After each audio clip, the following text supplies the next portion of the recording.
Welcome, welcome, crew, guys, gals, ghouls, friends, fiends, foes, and other worldly beings. Man, I don't know if you've ever done that, but a little bit of saliva will slide down your throat and choke you. But yeah, that just happened to me. So sorry for that interruption. Yeah, happy spring break to everyone. If you are celebrating spring break, we are on spring break here in my part of the world. So uh, a nice week of relaxation is upon us, and that's going to be amazing, I must say. But as we as we do, let's climb aboard the mothership. Secure our tinfoil hats, buckle down tight, and hold on loosely as we soar over the rocky tops of the La Platas on a rocky mountain high, get sucked into the vortex of the Four Corners, and settle down snugly at mile marker 420 in colorful Colorado. I'm your ghostess, TessaTNT, and I am broadcasting live from the Mile High Clubhouse tonight. Thank you so much for coming and hanging out with me. I really missed you guys last weekend. I'm really sorry that I wasn't able to um, get a show up and going for you or even do anything in the week after because, like I said, it was the week before spring break and there's parent-teacher conferences and presentations and all kinds of other things that you have to do at your kids' schools to move on to spring break and get ready for the last quarter. And I can't believe it is the last quarter. That's insane to me. Excuse me. But yes, what an honor to have you here tonight to share with me some trippy TikToks. So I hope you enjoy them as much as I do. I haven't watched TikToks since last time we did this. I have some messages over there from my goyles, but have not got to those yet. But yeah, if you want to listen in your free time or watch any videos that I've done in the past in your free time, feel free to mosey on over to Spreaker.com or any other place that you may listen to your broadcasts or podcasts. And also, if you don't mind, going over to YouTube, like any video that you've watched or listened to, and please subscribe. That way, next time I have an episode come out, you'll be known, you'll be let known that it's going on, and hopefully you can partake at that point or whenever you get around to it. Excuse me. All right, so I got those TikToks pulled up here. Let's see. Let's go ahead and do this one.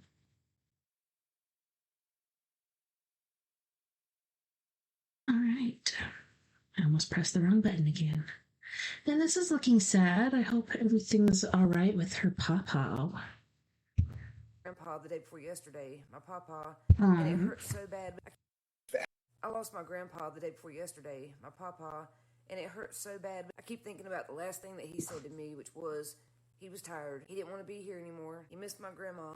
And he just wanted to hold my grandma again. He loved us, and of course he did, but he loved her more, and he wanted to be back with her, and he just didn't want to live without her. He got sick recently and didn't even want to go to the hospital. He said he was ready to go. It's been nearly 10 years since she died, and he don't want to do it anymore. My grandparents absolutely loved each other. They were deeply connected, but they weren't each other's first relationships. They were married before they got together in the 70s. My grandmother was married to my biological grandfather, who was not the best person in the world. They had 4 kids, and my papa was married to his first wife, and they were all friends. A few years later, my biological grandfather was murdered during a poker game by one of our relatives. Around the same time, Papa's wife was divorcing him, so him and Grandma started dating, and within a few months, they moved in together. They both knew very quickly what they wanted, and that was to be with each other. I think they had that deep connection because they were already friends by the time they got together. They had already loved each other. He raised her kids like they were his own. They had a child together, and he wasn't a stepfather. He was their father. They didn't lie, cheat, fight, and do all that stuff. Oh no. My grandma knew when my papa left that house, she didn't have to worry about him even looking at another woman because he only had eyes for her. Every morning was the same, weekend or not. My grandma got up at 4:30.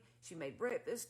She got my papa's clothes out, had his socks laying on the heater so they would be warm when he put them on. She packed his cooler, his lunchbox. All he had to do was pick up his stuff and walk out the door. He would forget to take his medicine, and my grandma would lay it out 4 or 5 different times. Your medicine's on the sink. Your medicine's on the counter. She'd follow that man all around the house trying to make sure he took his pill. But he was deserving of that treatment because he was so good to my grandmother. He never put his hands on her. I think I only heard him raise his voice to her one time throughout our entire life. He would never disrespect my grandmother. And same thing with her. My papa had a real thick country accent, so he talked like this, real slow. Papa always made his own homemade shine. He taught me how to make it too. But every time he cracked the lid on one of them jars, he'd go, shh. Whoo, white lightning. And then he'd take a big swig, and it was so funny because he'd look at the dog and say, that peeled the skin off my gums, old girl. That white lightning ain't nothing to mess with. He was out in the yard drinking a little too much moonshine. Grandma would say, Albert, get up here to the house and get in bed. He'd be like a little kid walking up to the house with his head down. One time we were carrying sugar out to the still, and we walked up on a water moccasin, and my cousin started poking at it, and my papa reached down and picked the snake up by its head and said, don't mess with that snake right there, son. That snake will send your ass to the boneyard. I was a kid, Papa would call me and my cousin down from my room and say, are y'all ready to watch our Sunday evening movie? And then we watched movies like Pee-wee's Big Adventure. Papa would get into it, son. He'd go, how do you reckon that little man flies around on that bicycle like that? Every day he fell asleep to John-Claude Van Damme or Walker, Texas Ranger, and he'd say, you can't mess with old Chuck Norris. That's a bad fella right there. And when I tell you he loved my grandma, Papa never spanked us, but one day he heard my cousin disrespect Grandma, and Papa said, don't you ever talk to your grandma like that again, old boy, or I'll have to pop you one. If Grandma didn't feel good, Papa would tell everybody, hey, y'all need to get in there, sit down somewhere, and be quiet. Grandma's having a spell. He'd keep going in the bedroom, checking on her, and eventually she'd say, all right, leave me alone, old man. And then he'd go outside and piddle around. They just loved each other. The chemistry they had, it was amazing. They were both very kind-hearted and trusting. You know, we used to call my grandmother the community caregiver because she would drive around picking everybody up, taking them to their doctor's appointments, picking up their medicines, helping them get groceries, carrying them to town. She always took care of everybody. They were very giving people, and because they were always fishing and had a big garden, if they had fish, you had fish. If they picked corn, you had corn. If you went up there, the first thing Grandma would say is, did you eat today? You got something to eat? Y'all got groceries at home? Or Papa would say, hey, we caught a mess of fish. You want to take some home with you? They believed in feeding everybody, whether they knew you or not. And every Sunday, like clockwork, we had Sunday dinner at Grandma's house. But of course, when Grandma got sick, the families gradually started breaking apart. And losing Grandma destroyed my Papa. He hadn't been the same since she passed. When she died, there were no more Sunday dinners or family reunions. Grandma held this family together for years, and once she was gone, everything changed. That's what I miss so much about my childhood and my early adult years was having that type of family and community. That's just the biggest part of my childhood and upbringing that really helped me turn out how I am today. They're the reason I make story times. My grandpa was a big storyteller, and as a kid, they both would tell me stories about things they seen, witnessed, and experienced. It was their house that was haunted that I grew up in. They influenced me so much to be a better person, and it wasn't until I was older that I realized just how much of an impact they had on me. I can still see my grandparents sitting at their eating table, drinking coffee, smoking a doobie, eating salmon patties, collard greens, and cornbread, and just, talking about what they did that day. I want to take this time to say I love my grandparents, and I thank both of them for being there for me, loving me, and raising me the way they did. I hope they are finally together again, sitting on the front porch, hand in hand, playing the guitar, singing. So in honor of my grandparents, my next story time is going to be about them and something we went through when I was a kid, so I hope you stick around because it's wild. I had people who I know are in the know, and I've mentioned this before, and one of them told me the truth is indigestible. It's not something that we would be able to fully grasp or entertain, and that it's like, it would be like telling somebody something that they can't do anything about, and they don't know what the repercussions of that would be. It's so great. It's so world-changing and transformational, and maybe not in a good way, so. I mean, what could be so jarring? What could be so disruptive? I mean, bless you. Thank you. Like the idea that we're being visited by another advanced intelligence that's more advanced than us? I mean, do you think, or is it something else? I think it's much deeper.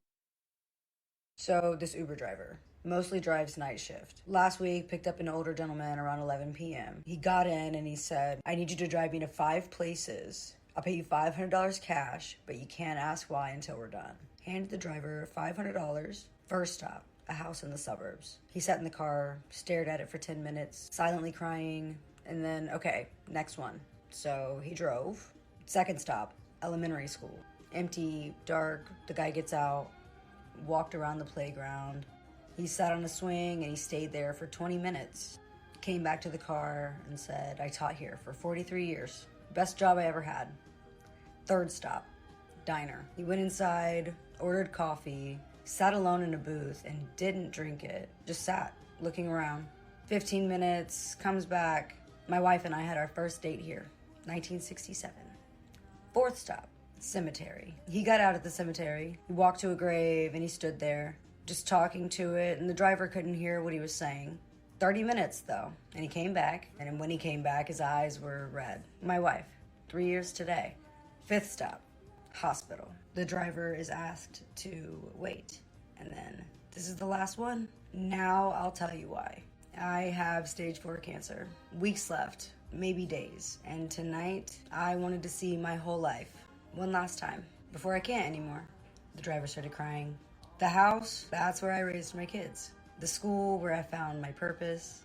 The diner where I fell in love. The cemetery where I said goodbye. And here, the hospital, where I'm checking in tonight. Hospice floor. I'm not going home. Thank you for driving me through my life. He said, you are the last stranger who will ever be kind to me. I wanted it to be gentle and you made it gentle. Of course, the driver refused the money, saying that he couldn't take it, but he insisted. Please, I have nobody to leave it to. My kids don't talk to me. I have no friends left. You gave me 3 hours of kindness, and that is worth way more than $500 to me. He got out and he grabbed his small suitcase, and he turned back and he said, what's your name? And the driver says, Marcus. Thank you, Marcus, for being the last good thing. He walked into the hospital and Marcus just sat in his car, sobbing. And he couldn't stop thinking about him. So he went back the next day and he asked for him. Mr. Patterson, room 412. He brought flowers, he knocked. Marcus, you came back. Couldn't leave it like that. Are you okay? Mr. Patterson says, dying, but I got to see my life last night. So yes, I'm okay. And they talked for 2 hours about Mr. Patterson's wife, his students, the kids who stopped calling, the life that he lived. He brought coffee, read him the news, sat in silence sometimes, and Mr. Patterson told him everything. The regrets, the joys, the moments that he would relive. I thought I'd die alone, but you're here. A stranger who became family in my last days, and that's a gift. Marcus held his hand and he said, you're not dying alone. Not anymore. And Mr. Patterson said, thank you for seeing me through tears, even whenever I felt invisible. And Marcus visited every day for 2 weeks. Mr. Patterson died on Tuesday, 3:17 a.m. And Marcus was there, and he was holding his hand. And his last words, tell people to look at strangers. Really look. Everyone's dying, some faster than others, but we're all heading somewhere, and be kind on the way. You were kind. You saved my last days. And he closed his eyes, and the heart monitor flatlined, and Marcus stayed for about another hour, and he was happy that at least Mr. Patterson died with someone.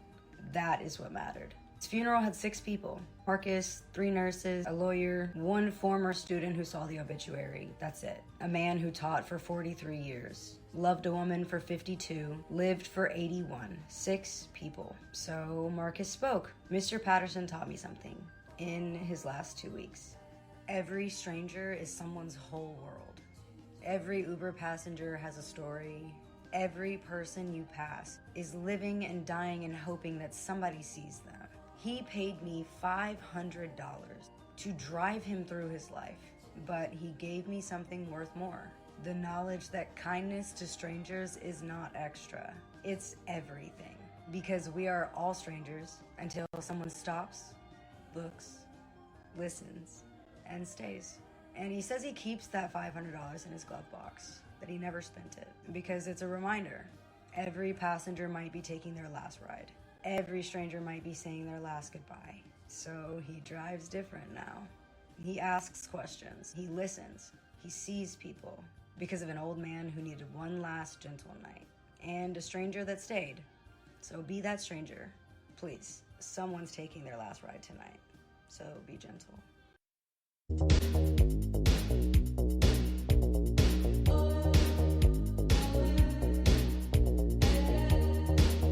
If they like to tell us the truth right in plain sight, what do you think they're trying to tell us here in Bana Hills, Vietnam? You think they're trying to hint at something? What about here? Here's some more architecture from Bana Hills. You think they're trying to tell us something? Like, really trying to tell us something? Well, what about here in the movie Moana? You think they're trying to tell us something here? Like, I don't know. What could they be trying to tell us? What in the world could it be? I just can't figure it out. Or see the movie Cars, and you know how the cars are the people in the movie? Well, did you ever check out the mountain ranges in the Cars movie? Maybe you need a better look. Boy, that kind of looks like a vintage Ford.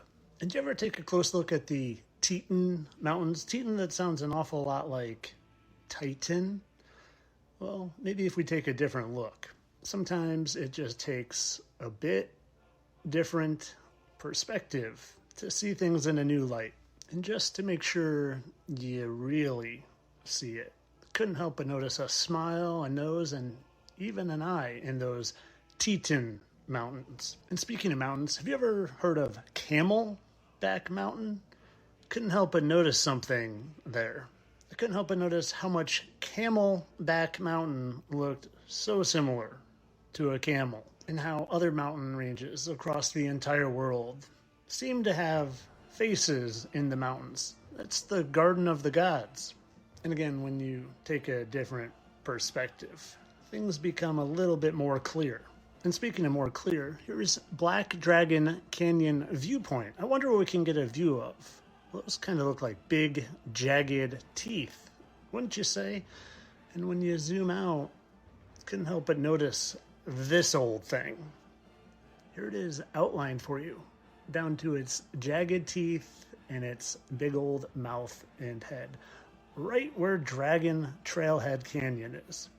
And when you zoom out from that big old dragon head, you start to see a picture of something else, like a full dragon, wings, torso, and all the way up to the Black Dragon Canyon. And when you zoom out, you see it in its entirety. But then zoom in even further. You can see all sorts of things on the terrain that appear to look like scales.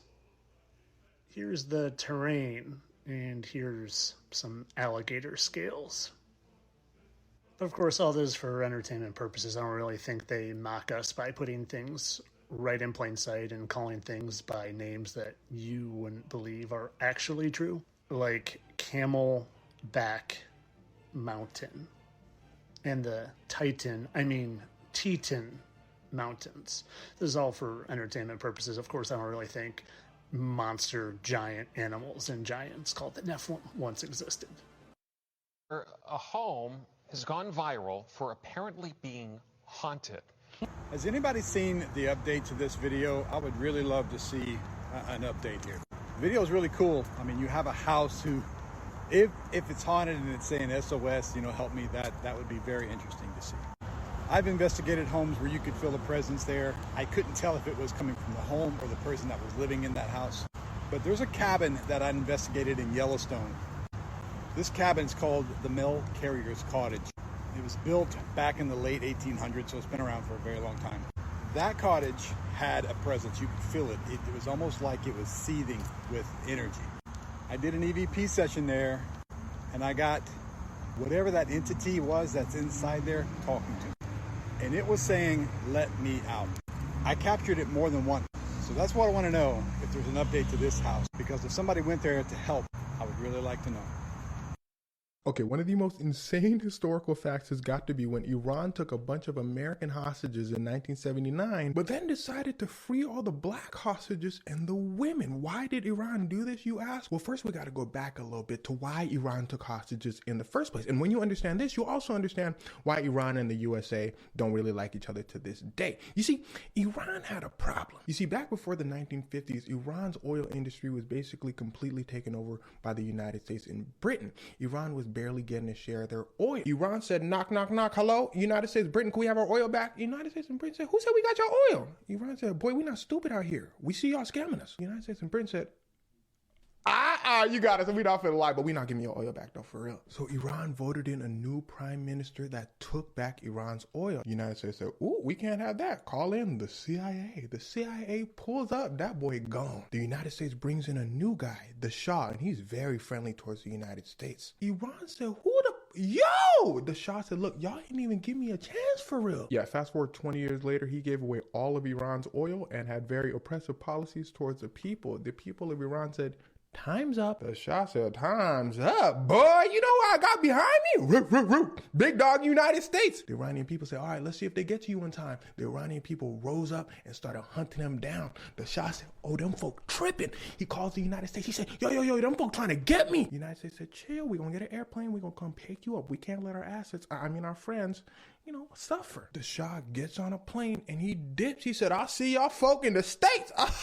The people of Iran looked at the United States and said, bring back the Shah. The United States said, no, the Shah is sick. We can't give him to you right now. Iran said, we got hospitals here and jails. Bring him over. The United States said, no.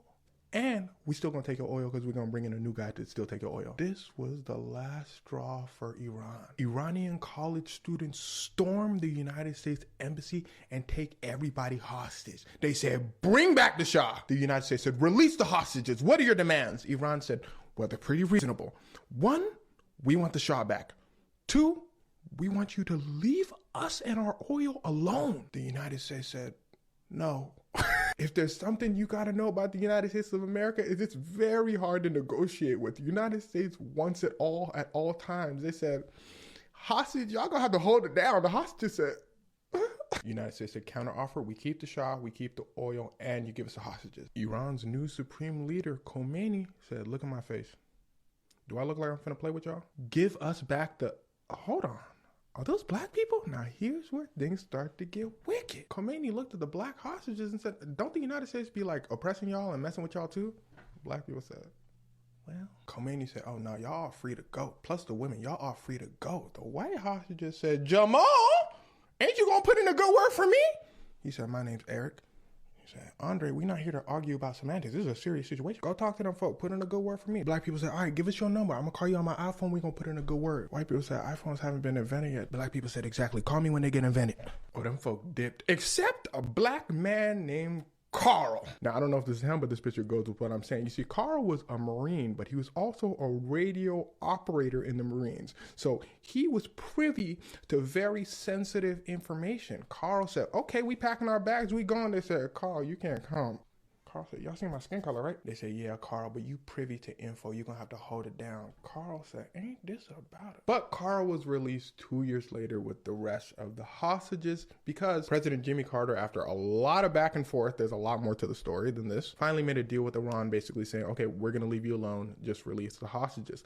Iran didn't get the Shah because the Shah actually passed away. And side note, since Jimmy Carter took so long to get the hostages released, Reagan used that against him to get elected over Jimmy Carter, and Reagan then ruined the world. But that's a story for another day. Side note, to Jimmy Carter's credit, even though he lost the election, he still worked on getting the hostages until his last day in office. In fact, he got the hostages released on his last day in office. And well, even after the hostages were released, Iran and the United States relationship had never been the same since. And in fact, before the hostage crisis and after the hostage crisis, there were many more little incidents that happened between the US and Iran. What's happening today is just another piece in a story that's been ongoing for about 100 years. They just haven't taught you it in your history books. A story that I hope ends peacefully and sooner rather than later.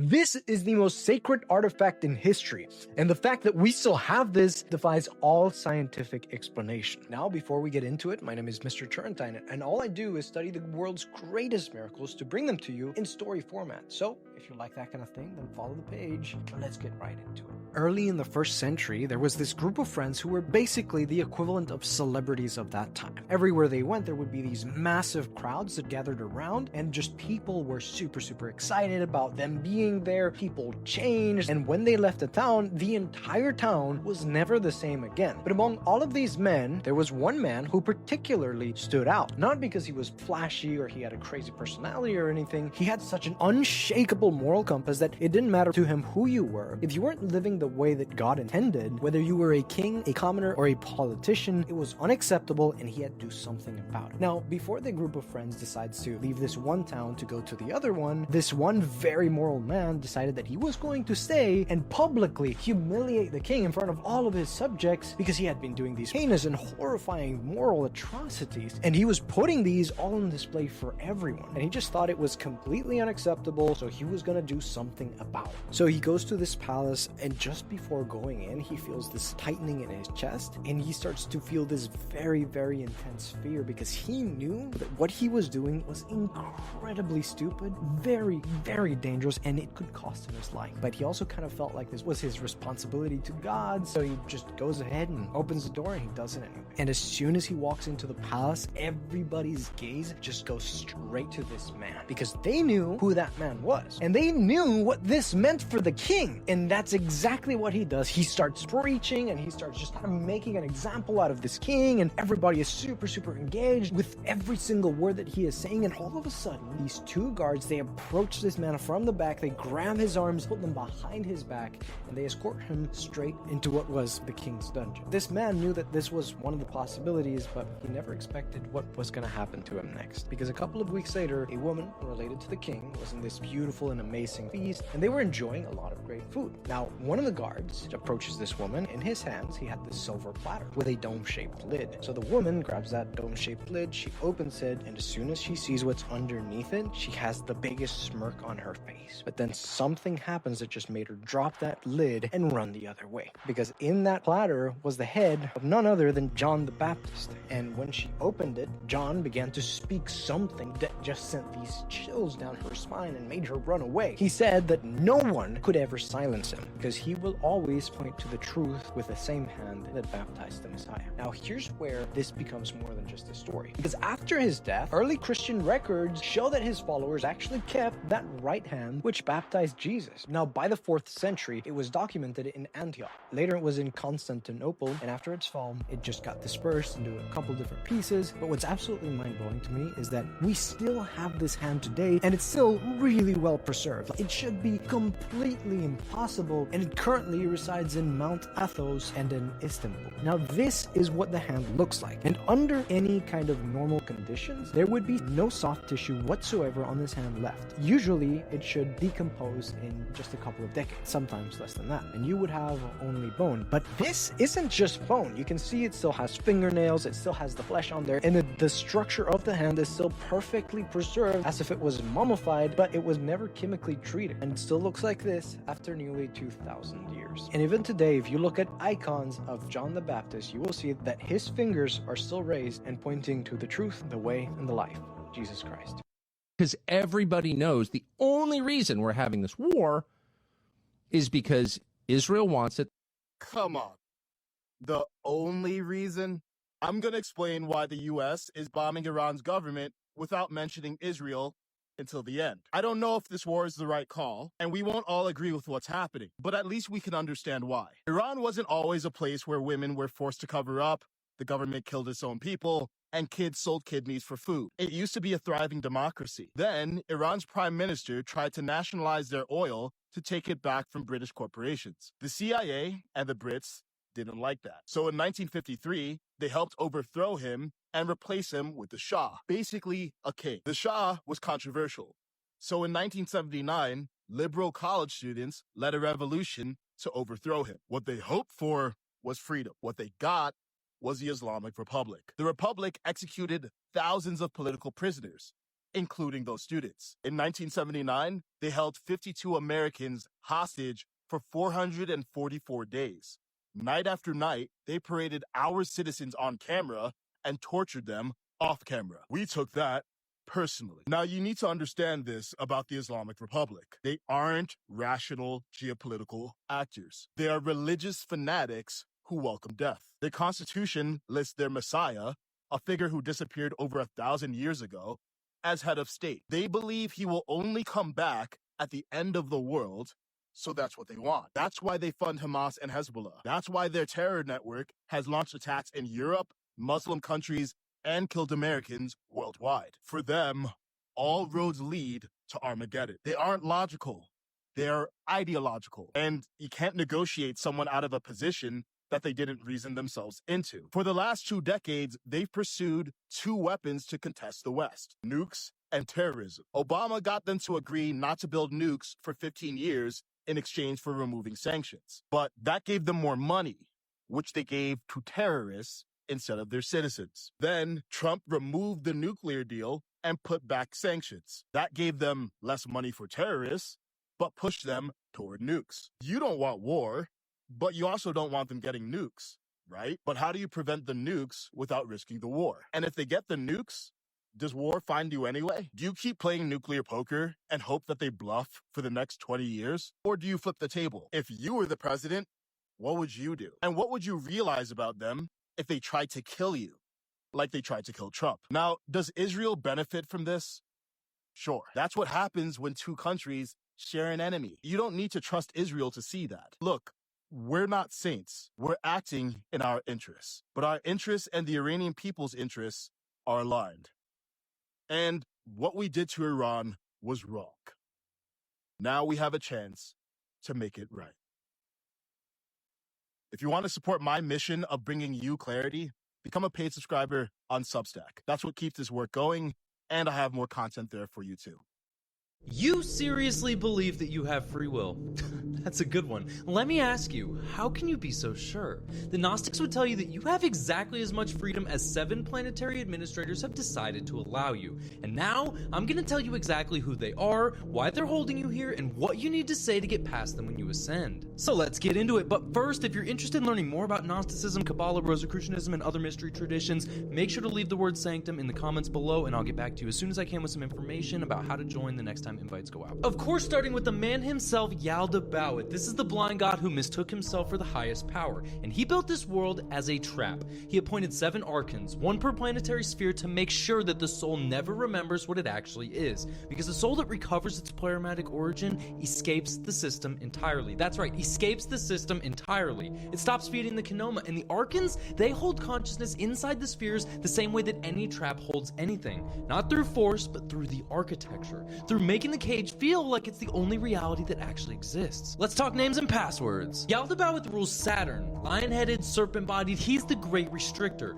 To pass his sphere, the soul must declare that it comes not from his realm, but from the pleroma, that his authority simply doesn't extend to what it actually is. Eloaios rules Jupiter, authority weaponized into hierarchy. The soul must arrive carrying 0 need for recognition or permission from any power structure at all. Astaphios rules Mars, conflict, domination, and desire converted into violence. The soul must demonstrate that it's fully shed the garment of aggression. Yao rules the sun, and this is the provocative one. The solar sphere every tradition venerates as divine light in Gnostic cosmology is a cage. The soul must prove that it can distinguish archontic reflected light from genuine pleromadic luminosity. Next, there's Sabaoth, the ruler of Venus. This is the archon of longing. The conviction that what the soul needs is here, in this world, and always just out of reach. Sneaky, right? Complete dissolution of material attachment is the only passphrase needed to pass Sabaoth. Now, there's also Adonaios, who rules Mercury. This is the administrator of the mind itself, the force converting direct pleromadic intuition into words that can never fully hold it. The soul must present itself in pure gnosis, beyond language and beyond articulated belief.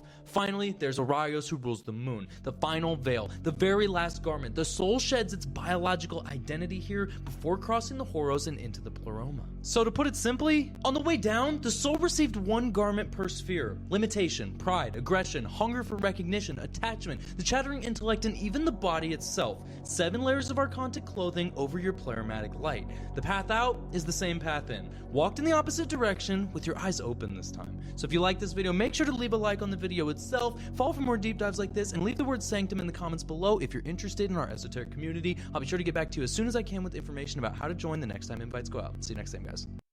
The scariest nursing home I ever worked at, story time. So in my early 20s, I got a job as a cleaner in this really old nursing home / rehabilitation center that we'll call Premier Living. Now this place was 3 stories high, and it was winged off in 8 different sections. It'd have your older folks over here, very sick people over here, rehabilitation over there, addiction over here, and then downstairs there were 2 floors. You had the morgue and then the basement below the morgue. And when I tell you that was the creepiest damn place I ever been, it was terrifying. So up on the 3rd floor, we had this room that was called the sun room, and it was where all the windows were open, cabin, kind of like a play area for the elderly people, and they'd go in there throughout the day, play cards, Yahtzee, bingo, just different board games. They'd watch TV. Sometimes they'd smoke and talk. But the real reason it was called the sunroom was because every evening when the sun went down and it started to get dark, all the patients with sundown syndrome would start acting up in that room. I mean, they would go from talking just like I am right now to sitting there like this. And you would gradually see their face change, and they would turn into a whole different person. If you didn't know what sundown syndrome was and it was your first time dealing with it, you would think they were possessed. There was one elderly woman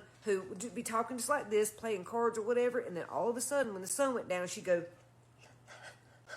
She would breathe so loud when she did it, she sounded like a dog panting. It freaked me out. Another resident had this baby doll, and she carried it everywhere. She treated it like it was her own baby. She took great care of it. But when that sun went down, she'd turn on that baby. She'd switch up so fast. One minute she'd be, I love the baby so much, to banging its head on the table. One of the coolest things about working in a nursing home is that you're dealing with all these older people who have lived a lifetime. They all have a past, and every past is different. So they would tell you the coolest stories. They'd tell you stories that were real about their life, and then they would tell you like their legends and folklore from where they were from. For example, Miss Ming, she would tell us these stories about folklore and legends in Japan. One of those stories was that in Japan, there is a ghostly woman, or this beastly type woman, who stands so many feet tall, has long black hair, sharp nails, and she's so tall that she can see up into like second, third story windows. Miss Ming was always telling us about this thing, and as Miss Ming's brain continued to deteriorate, at night she began screaming, saying that this thing was standing at the window watching her. A lot of nights they would have to sedate Miss Ming because she swore this thing was standing or floating at her window. But what freaked me out was one night the nurses called me into her room to help them change her bedpan and her sheets and stuff,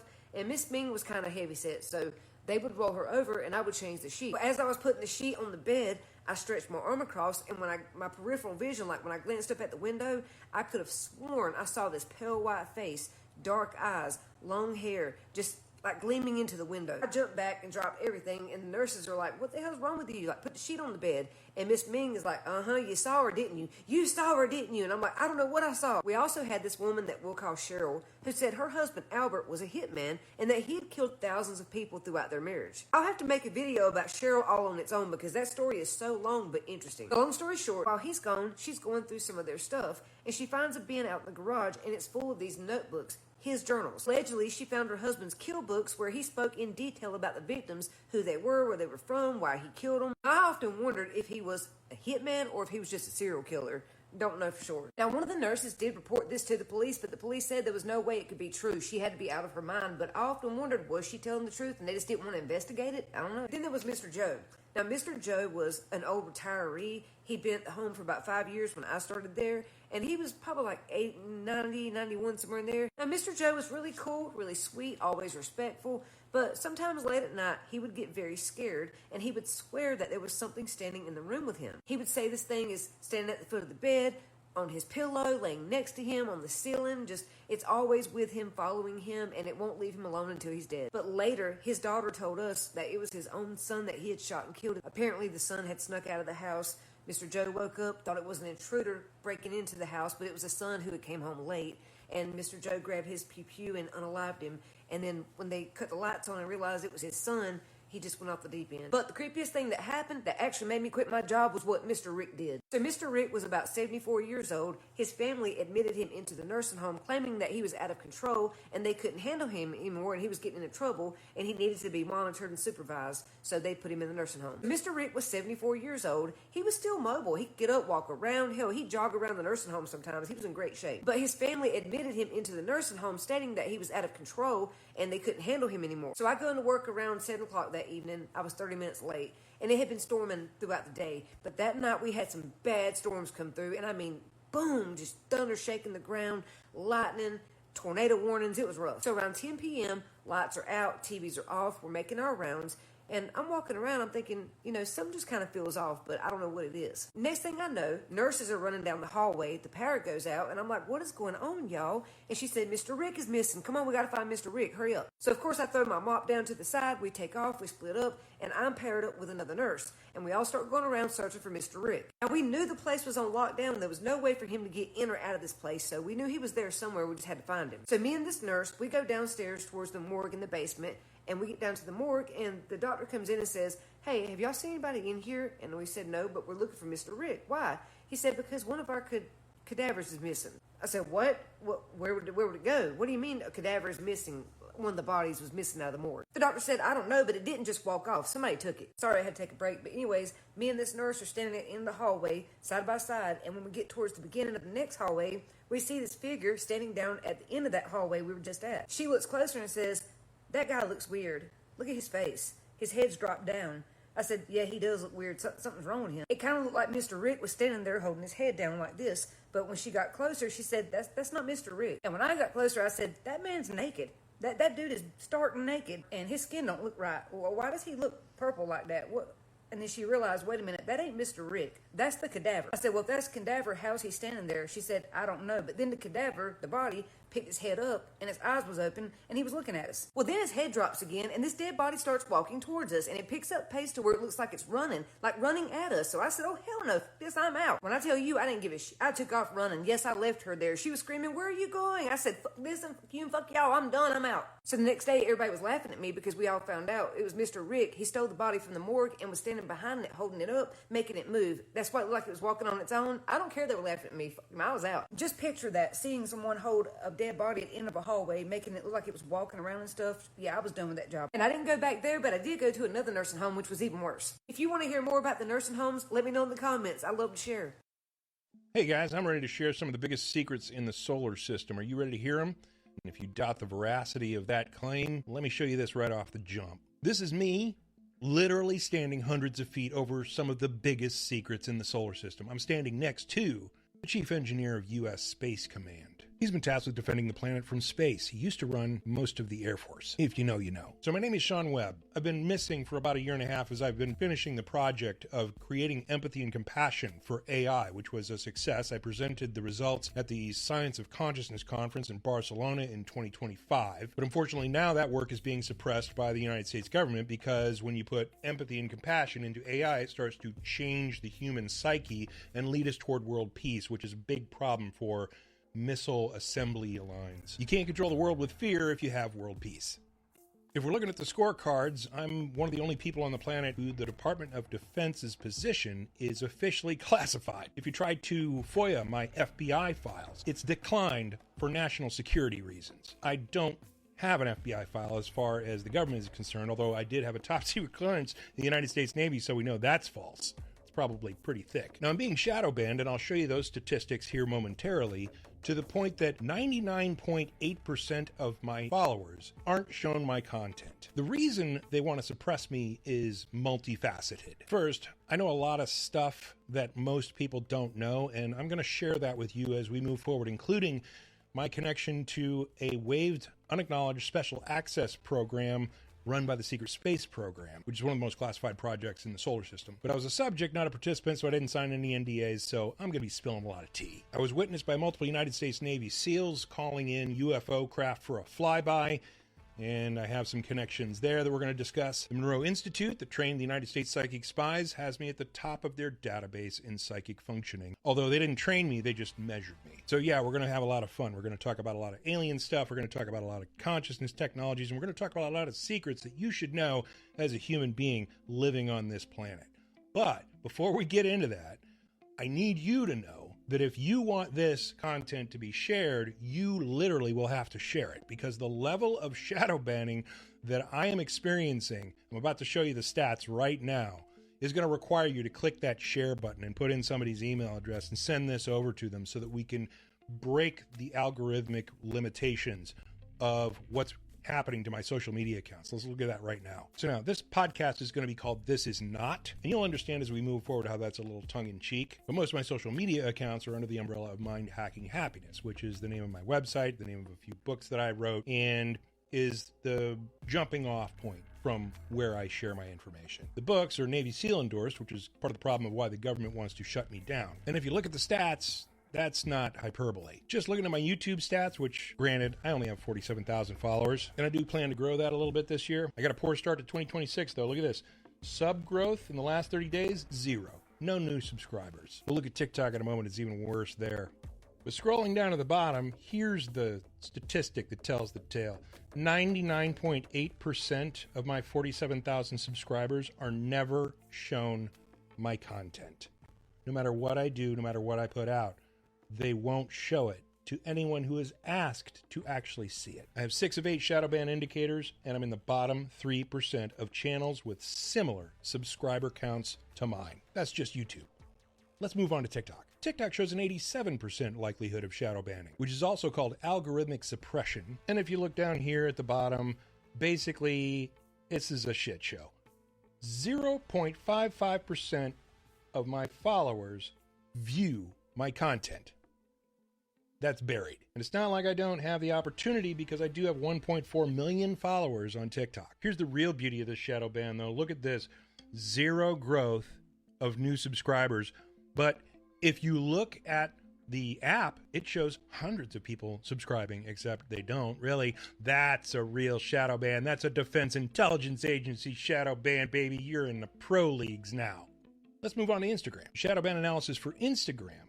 78% probability. I have 474,000 followers on Instagram. I have no idea where they came from. I think the government actually bought them for me to downgrade the capability of my channel to look realistic. But look here in the middle, 0.04% engagement rate, which tells the tale.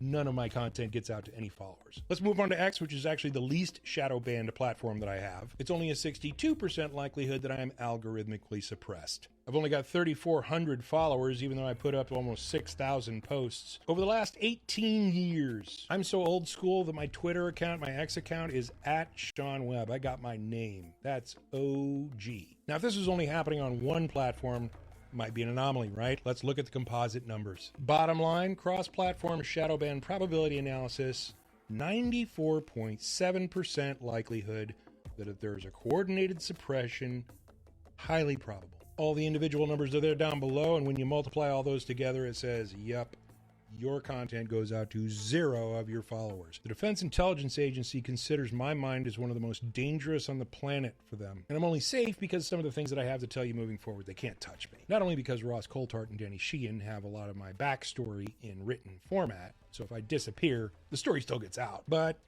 I think I'm a little bit of a special case for them. The problem is the intelligence folks at the bottom who are instructed to fuck with me don't understand why they're instructed to fuck with me and how classified and how secret the stuff in my head is. So the final cross-platform verdict, across 4 independent platforms with a combined audience of 1.93 million followers, Mind Hacking Happiness content reaches less than 0.5% of its audience on average. The probability of this occurring naturally across all platforms simultaneously, even after generous adjustments for content quality, niche competition, and algorithmic changes, is less than 5.3%. So I understand a lot of people think, oh, I'm being shadow banned. If you can beat these numbers, literally, I want you to do the analysis and I want you to come to me if you can beat these numbers, because I think I might be the most shadow banned person on the internet in comparison to the quality of the content that I have put out and can put out and will be putting out here shortly. So share this with your friends, which is going to take a physical movement of your fingers to tap the buttons and type things in to get this shared out, because it's not going to go to anyone according to our statistics. Get this in the hands of your friends, because we're going to have a lot of fun. We're going to have a lot of amazing discussions, and we're going to learn a lot of cool stuff, and we're going to explore things together that are theoretical in nature of what's going on with the bleeding edge of non-human intelligence, consciousness technologies, and all the cool stuff that you want to know about this solar system that you're living in. I hope this message finds you well. I'm super excited to fire this up. It's called This Is Not. Love you guys. Talk to you soon. Peace.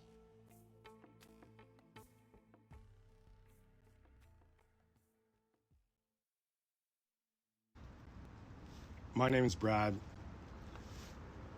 and I talk about weird things here on TikTok. Because 2 years ago, I had something supernatural happen to me, and my life has been a sci-fi film ever since. And this is something that isn't just me anymore. It's friends and family and people I've taught how to do this, because of what happened, I figured out what causes it. It's something that you can induce. Now we have the ability, and a large, growing number of people have the ability to actually see through a veil that exists and interact with other densities and dimensions that are nested right on top of us. We have figured out how to do this. We do it on demand. When you do that, you can communicate with beings and guardian angels, spirit guides. You can have all of these interactions. You can then have, as if they're sitting across the room from you, and you can sit there and ask them questions. We've learned so much over the years of being able to do this, and now there's more people that can do this, and the amount of information that we have is absurd. We ask the same questions that you would ask if you had the ability to do this. We've learned so much about how our reality works, down to the quantum math that it operates in.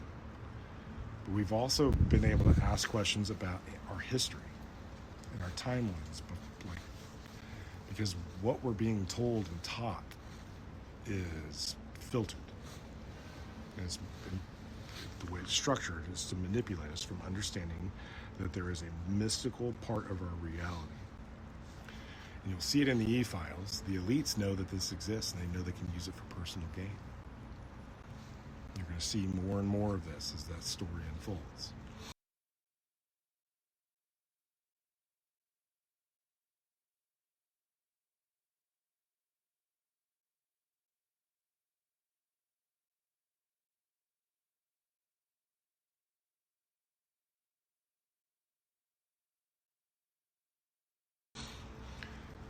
We need to reevaluate some stuff from our history. Growing up a strong Christian, I thought the only possible divine beings were God, Jesus, Holy Spirit, and that Satan and Lucifer existed. And that anything else that was worshipped in history in Egypt and Greek mythology was just false and just wasn't real. And that's not the case. It's one of the most surprising parts of what we've learned. There was a period of time, and it's not that long ago, that the veil didn't exist. There is a veil that exists between us and these other densities. You can physically see this in the DMT laser experiment. And if you're not familiar with that, go search Danny Goler or the DMT laser experiment here on TikTok. He figured out that if you shine a diffracted laser beam on any surface under altered states, you can see a matrix-style code that runs through everything. What you're seeing when you see that is the physical veil. There are symbols that run through it. They're small. They move. As you move the laser, the code doesn't move with it. It just reveals more. This is something that exists, and it is a part of what makes our reality function. But it hasn't always been there. So when you go back in history and you start reading what we thought were fairy tale mythology stories, that's not the case. Those beings do exist. We have met quite a few of them. Like one of them we deal with a lot is Thoth. And if you don't know that story, it's going to be important. The Emerald Tablets of Thoth, Hermes Trismegistus, like there's a reason they're connected. It's because the same divine being continues to manifest here in this reality and is teaching the same things. So they're different time frames, but they're the same divine being that's just manifested here as an archetype. We'll get into archetypes some other day, but we have to go back and reevaluate that, because there is big G and then a whole lot of little G's. They have powers, they have abilities, and that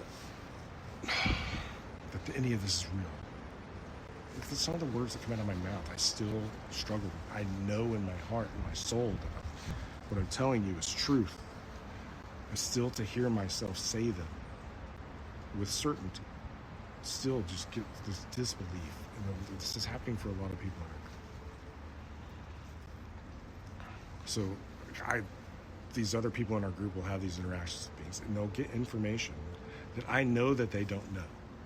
I know them because I'm a polymath and I've got a weird brain. And ever since this started happening, it is more like the movie, The Phenomenon with John Travolta. Like I just have just started to absorb so much information. I retain almost all of it.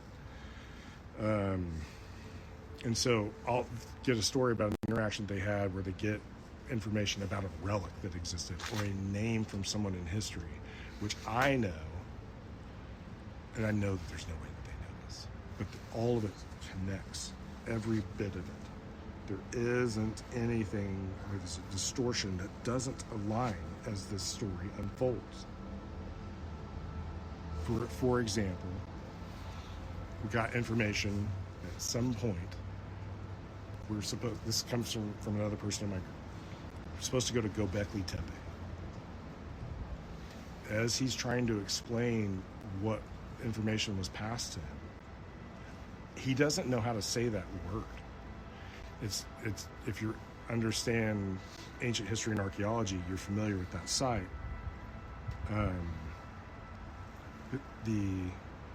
There's no way that he would know anything about that. I've got example after example of information. And if you want to know what Göbekli Tepe was, that's Noah's altar. We have all sorts of just wild information.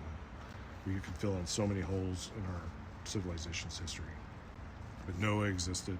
The Book of Enoch is very important. If you do not know what that is, every person on earth should be familiar with that story because that is real. It did happen. And similar things are happening now. Information that has been kept from us because of the stage of this life cycle that our civilization is in is starting to come to the surface all at once.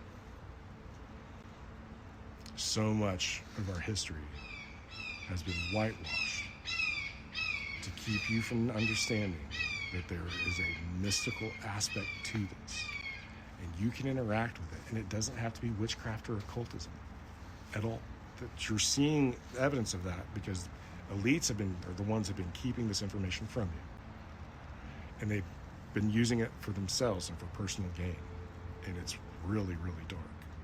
But when you get into their worshiping Baal or Moloch or getting into Luciferianism, it is not them playing games and in a delusion. They're doing real things that have real effects on this reality and on you.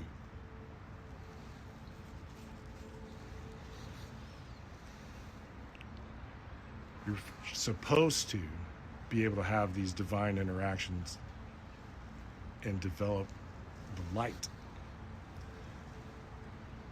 The experiences that you can have with God, and with Yeshua, like the Holy Spirit is consciousness.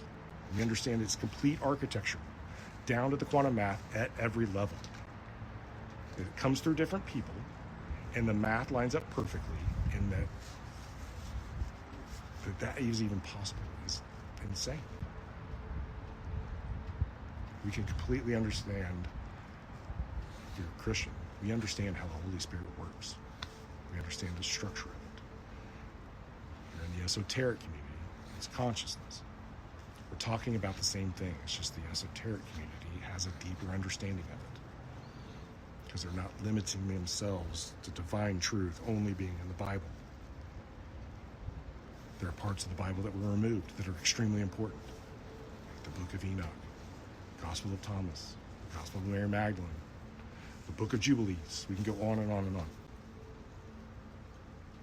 It is time to wake up from the illusion and the manipulation that you've been under. And if you want to learn more about this, go through my older videos or stay tuned, because that's what you're going to get here.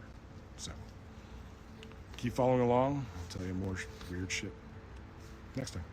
Much love. This is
It's rushing towards fields painted greener. It doesn't see the demons behind, praying you're getting close to the line, so they can get their hands on love and trade it off for silver. The curtain's nice, but what it hides is worse than sticks and stones. Before you climb the fence tonight, look through the microscope. Better the devil you know. Better the devil you know. Better the devil you know. Better the devil you know. Your nervous spine is crawling with shivers. You're standing right in the eye of a blizzard. You're inches from a shelter, so near to warmth of a home in a chandelier, shining down its light on love, wishing you'd be closer. The curtain's nice, but what it hides is worse than sticks and stones. Before you climb the fence tonight, look through the microscope. Better the devil you know. Better the devil you know. Better the devil you know. Better the devil you know.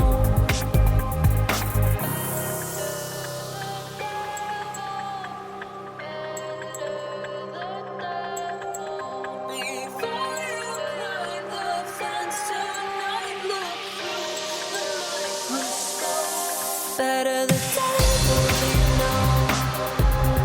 Better the devil you know. Better the devil you know. Better the devil you know.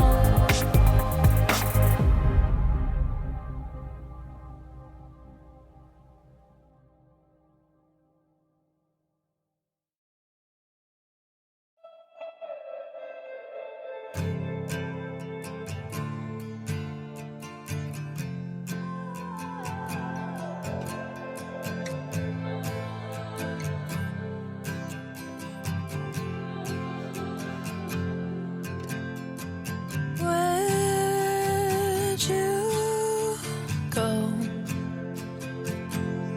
You're running away. I know that it ain't easy. I see you're losing your mind. You're pushing away. Yeah, it's a mistake. Yeah, it's a making me check my phone to see if you called. I know I'll get nothing at all. I carry the weight of both you and me. I'm starting to break. I wish you could see what you're doing to me. What you do. Yeah, we're going too fast, fast, fast, fast, fast. Get your foot off the gas, gas, gas, gas, gas. Yeah, we're gonna crash. How is this gonna last when we always collapse? Yeah, we're going too fast, fast, fast, fast, fast. Get your foot off the gas, gas, gas, gas, gas. Yeah, we're gonna crash. How is this gonna last when we always collapse? Slap, slap, slap, slap. When we always collapse. When we always collapse. Throw me off of my game again. Never thought I would bend. You're making me soft. I'm starting to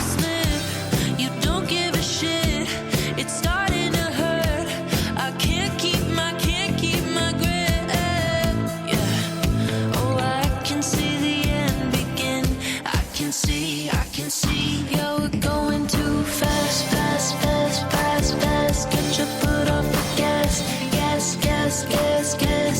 Yeah, we're gonna crash. How is this gonna last? When we always collapse. Stop, stop, stop, stop. Yeah, we're going too fast, fast, fast, fast, fast. Get your foot off the gas, gas, gas, gas, gas. Yeah, we're gonna crash. How is this gonna last? When we always collapse. Slap, slap, slap, slap. When we always collapse. Oh, I can see the end begin. When we always collapse. Oh, I can see the end begin.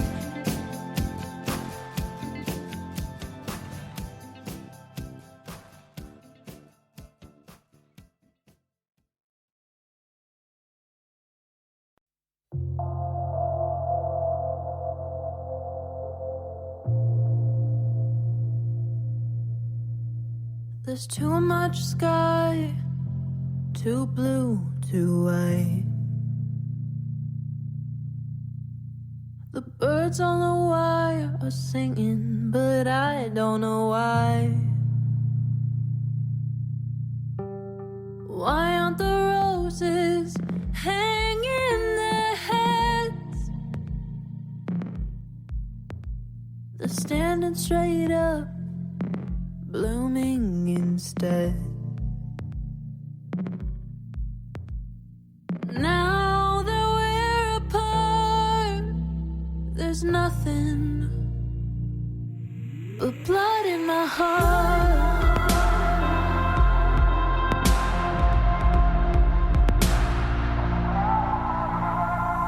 Why does that guy have a smile on his face?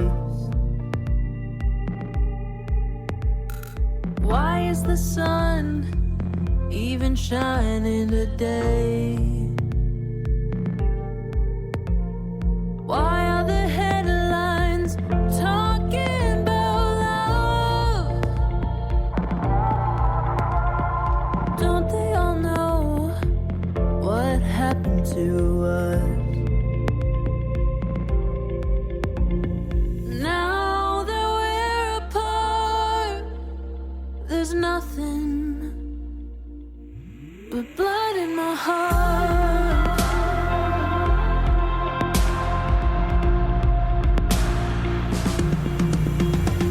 The moon goes up, the sun goes down, the stars light up, the world goes round.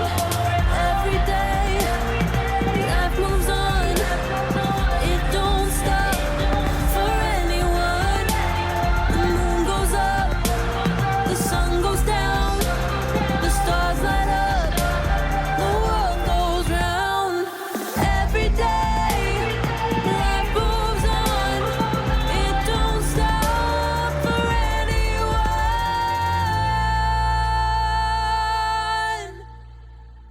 Now that we're apart, there's nothing. Now that we're apart, there's nothing but blood in my heart.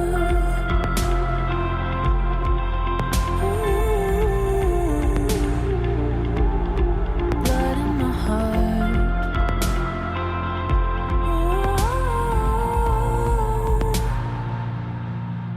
Blood in my heart.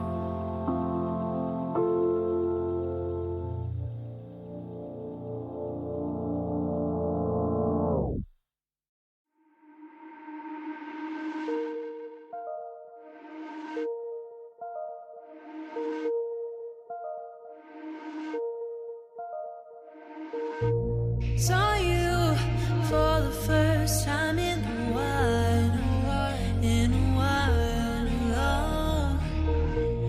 You seemed so surprised I worked out a smile, out a smile, out a smile. 'Cause I've grown and I've changed, yeah, we went separate ways. How come we're both back here? 'Cause you pushed me away, let my life rearrange, but still we're both back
did our love go wrong, my sugar?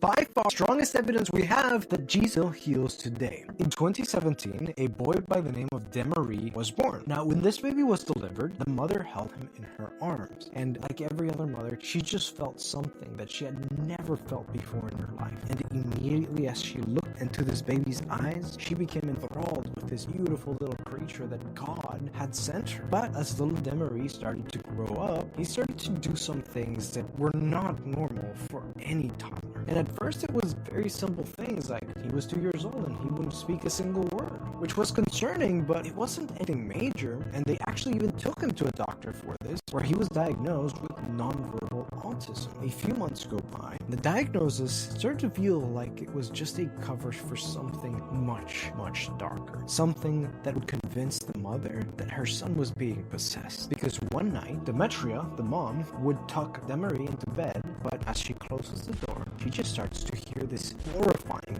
guttural grumble just coming from this baby's room. So she throws open the door, and her heart stops at what she's looking at, because she sees her innocent little baby just staring in the corner of the room. His eyes are wide open, and you can just see they're tracking something invisible moving across the ceiling. And this just confirms it for the mother. She wasn't just raising her son, she was also living with guest that had moved into his body, and maybe this was the reason that she couldn't even speak. Now, Demetria was very devout, and she felt like she was losing a spiritual war against a literal demon, and this war was for her son's life. Now, this went on for 2 years, until one day, another woman by the name of Apostle Catherine Crick posted a video of how she delivered people from these evil spirits, how they caused all kinds of illnesses in children, and she immediately knew that this was exactly what was happening, and she had to go visit this woman, and she had to go as soon as she possibly could. So on August 8th of 2021, they drove for hours, eventually arriving to Elysian Park in Los Angeles. They walked into a crowd of believers with the California sun beating down on them. And as the mother clutched her son, she whispers one final prayer. God, please keep your hand on my baby. And almost immediately after, as if she could hear this prayer herself, Apostle Catherine Crick would call the boy, and what happened next, they actually caught on camera.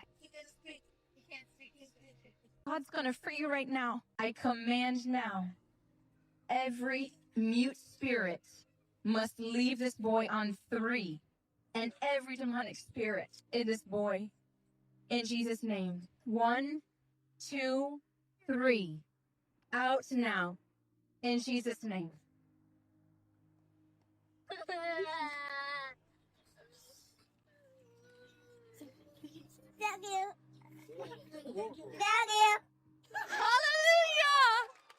Hallelujah! Thank you, Jesus. He couldn't do that before. He couldn't do that before. He couldn't speak. Hallelujah! That was Jesus. Jesus made it so you can speak now, hon. This is exactly why you call on God for help. Because no matter who you are, what you've done, what your background is, whether you're rich or poor, it doesn't matter. He still loves you. He will not neglect you. Trust me, I did for many years. I neglected him, but he never turned his back on me. And when I found my way back to him, I finally realized that he was there every step along the way. Suddenly everything makes sense. If you take one message from this, is that God loves you regardless of who you are. And if you enjoyed this story and you want to hear more stories like this, or you just like this guy with the mustache, then follow for more content. Guys, check out this next video. Again, it's me and my friend Franny. We're on the train car. We just wrapped up doing an EVP session, and now we're moving into SB7 session. If you guys have seen some of my videos before, you know how I do my SB7 sessions. I record them much like I do an EVP session, then we play them back slowly so that we can hear the responses. We asked the one spirit that we were communicating with earlier during the EVP session to come through because they were shy. And the response we got is pretty crazy. Check this out. We've had somebody come through and say they're not shy, but I have a feeling you are shy because you're not coming and saying hello to me. Are you shy or no?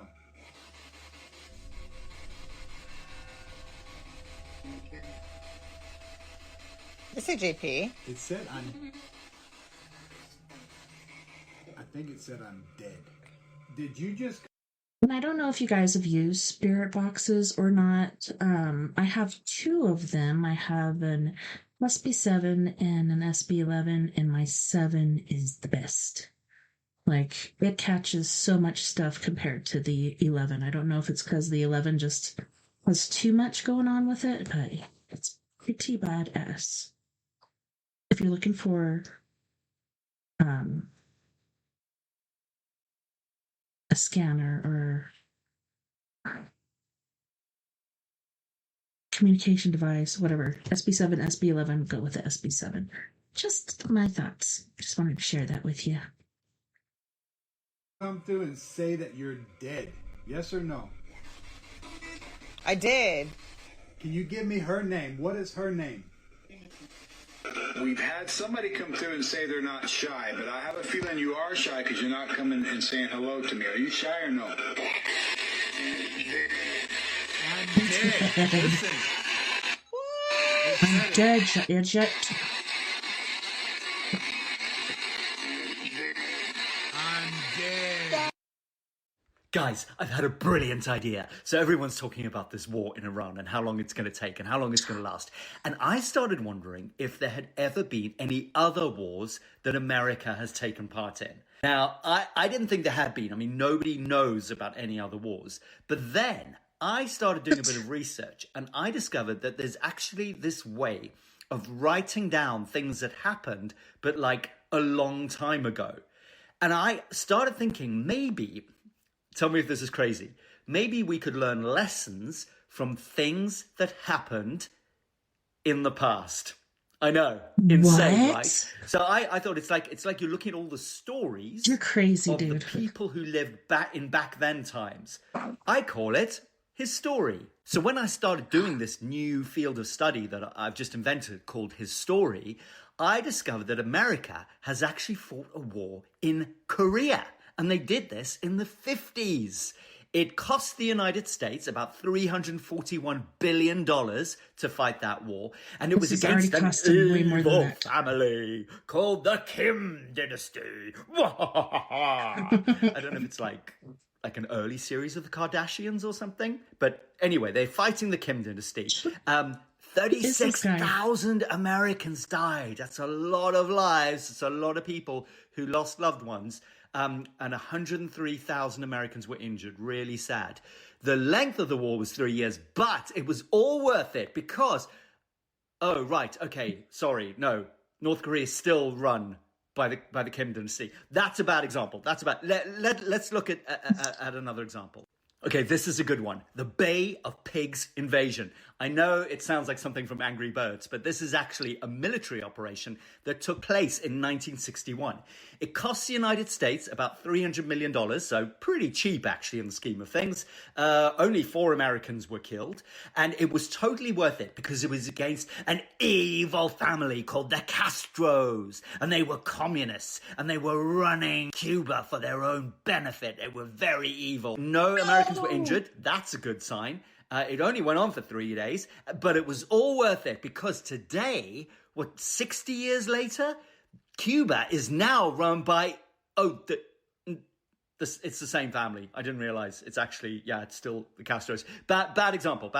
And then came an amazing triumph. The Americans fought a war in Vietnam from the 50s to the 70s. 20 years they were in Vietnam.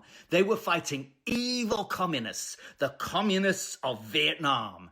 It costs the United States about $1 trillion in today's money. Really expensive. Not just expensive in terms of money, though, expensive in terms of lives. 58,000 Americans killed, 153,000 injured. Of course, you've got to take into account the trauma and so on as well. That's not really recorded in this. It went on for 20 years, but it was all worth it. Those 20 years fighting communists in Vietnam. And a lot of it that you guys don't know, like some of these things you won't know unless you were in the military and you've gone through days and days and days of watching these videos. We always think of the jungle and stuff, but up in the mountains there, during Vietnam, there was snow and other weather like that. And of course, they're looking for titanium and other things that are there. And a lot of these soldiers don't have the proper attire, like jackets and boots and extra warm socks and things like that. They just have the regular stuff in their jungle boots. You know that's not going to work. So yeah, it was pretty catastrophic. And it was for no reason except for, what does Vietnam have that we would like to have? That's how all of these wars are, basically. Resulted in Vietnam unified under a communist government that still rules them today. Sorry, bad example. Let's look at another one. Forget those. I'm still new to his story, so some of my examples aren't really good. So let's look at another one. The war in Afghanistan. So this is a more recent one, 2001 to 2021. Again, 20 years. $2.3 trillion. The most expensive of all of these wars. 2,461 American servicemen died, but thousands of contractors were also killed in Afghanistan. They had to fight this war. It was all worth it because they were fighting an evil organization called the Taliban. And the Taliban were really evil, like they hated women and stuff. And although it went on for 20 years and cost all that money, it was totally worth it because today Afghanistan is run by, still run by the Taliban. I don't know about his story thing. Maybe we shouldn't even be doing it because I can't see any patterns here. I don't think there's anything to learn. So I don't know. I might go and invent geography or something instead.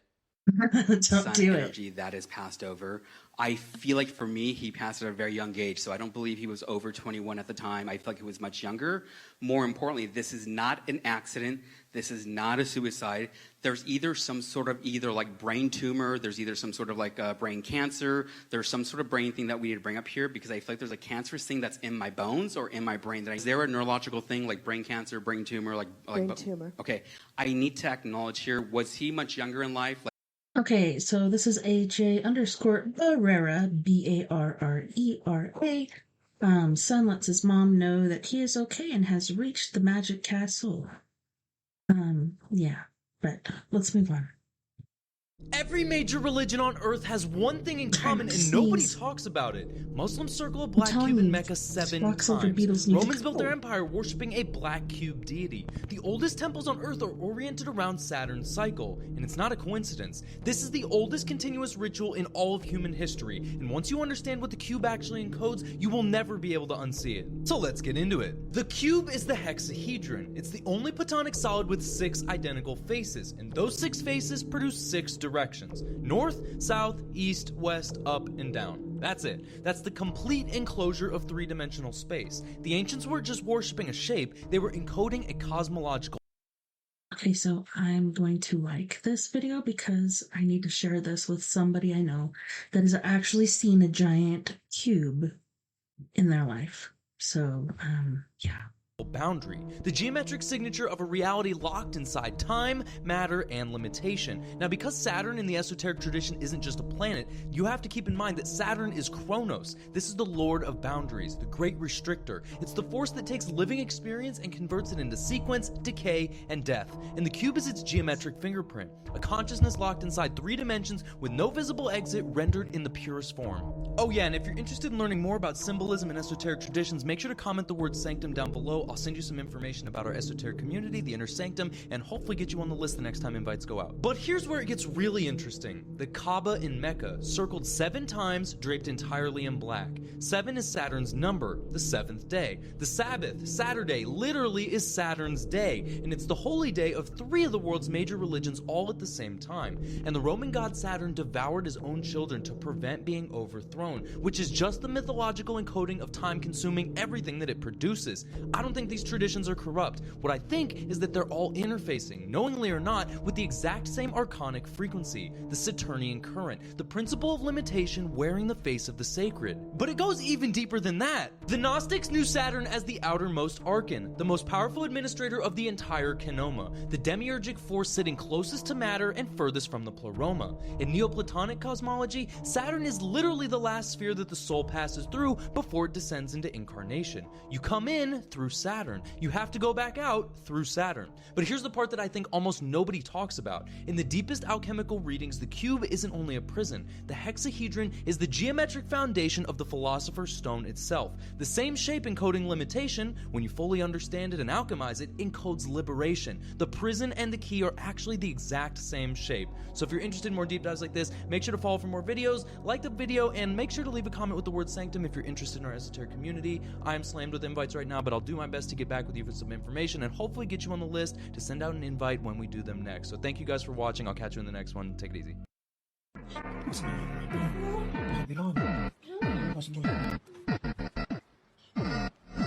So is this video real, or is it just AI slop? Hello, my name is Mr. Turrentine. I research miracles for a living, and this video is absolutely fake. But there has been History or mystery. In 1987, Sister Naali from Kenya claimed to have several visitations from Jesus, but here's the kicker.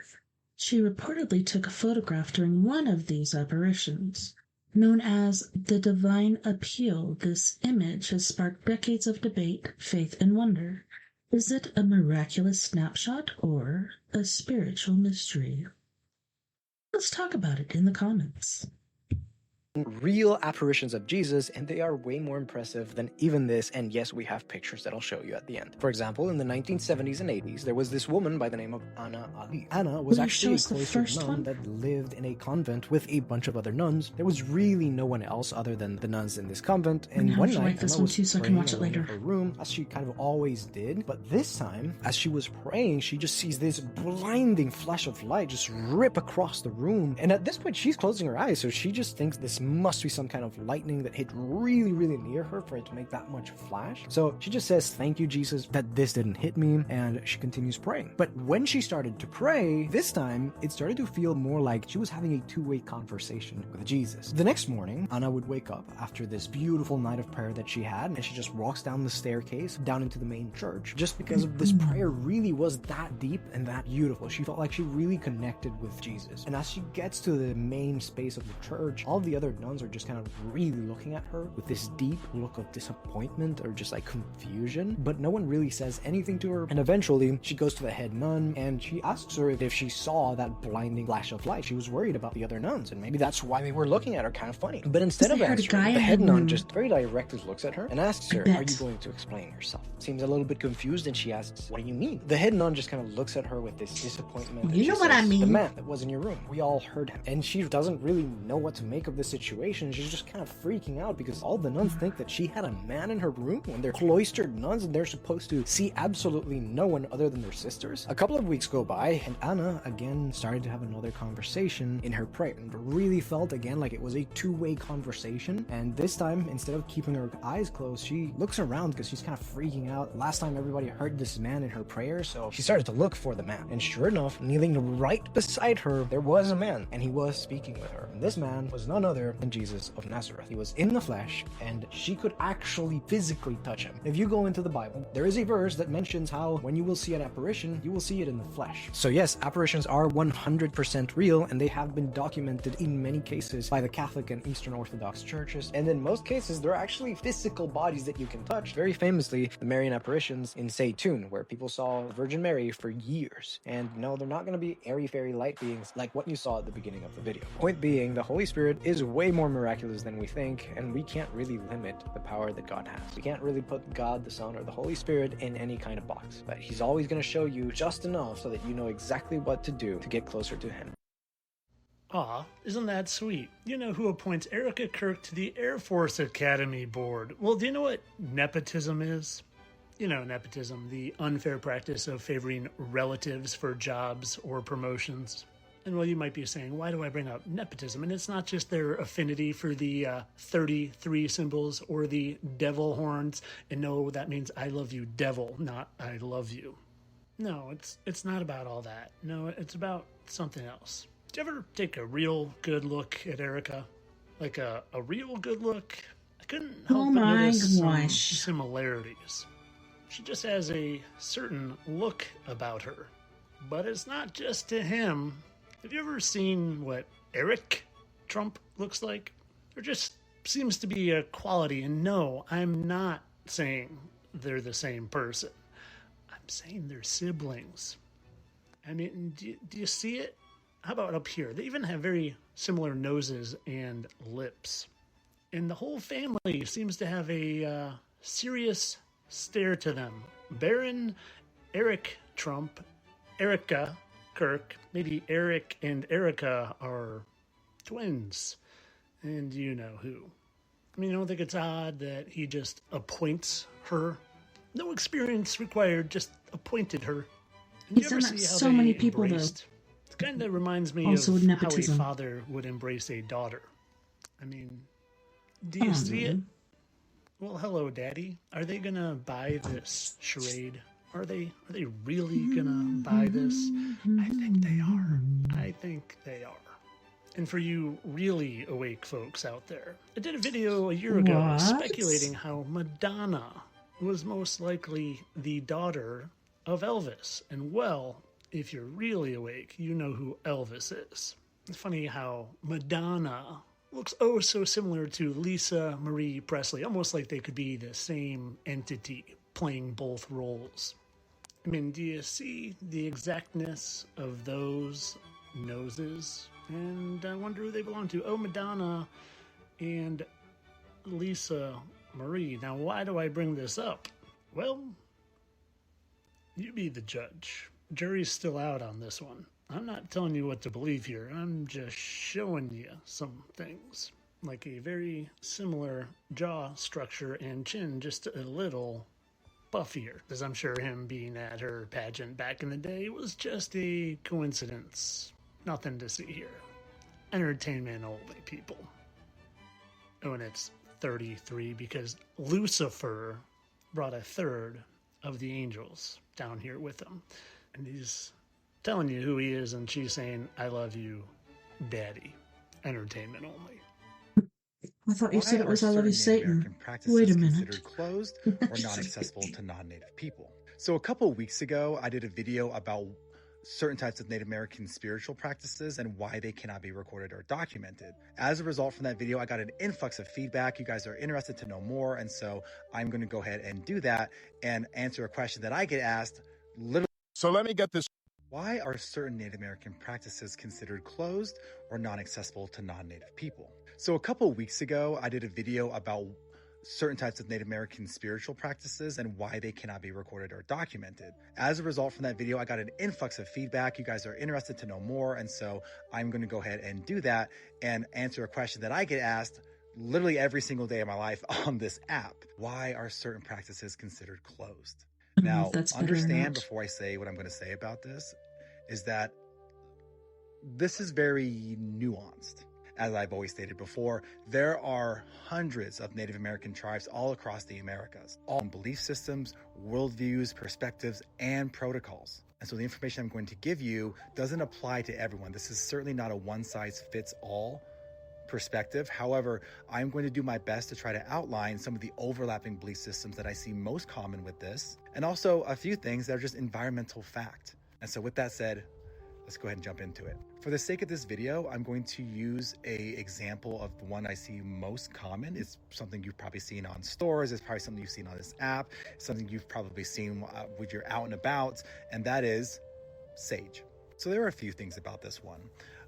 First and foremost, it goes without saying that this is a Native American spiritual practice. Native Americans, as with any group of people across the planet, culture is shaped and designed and influenced by the environment around us. For instance, there's a Native American word that is pronounced kaka.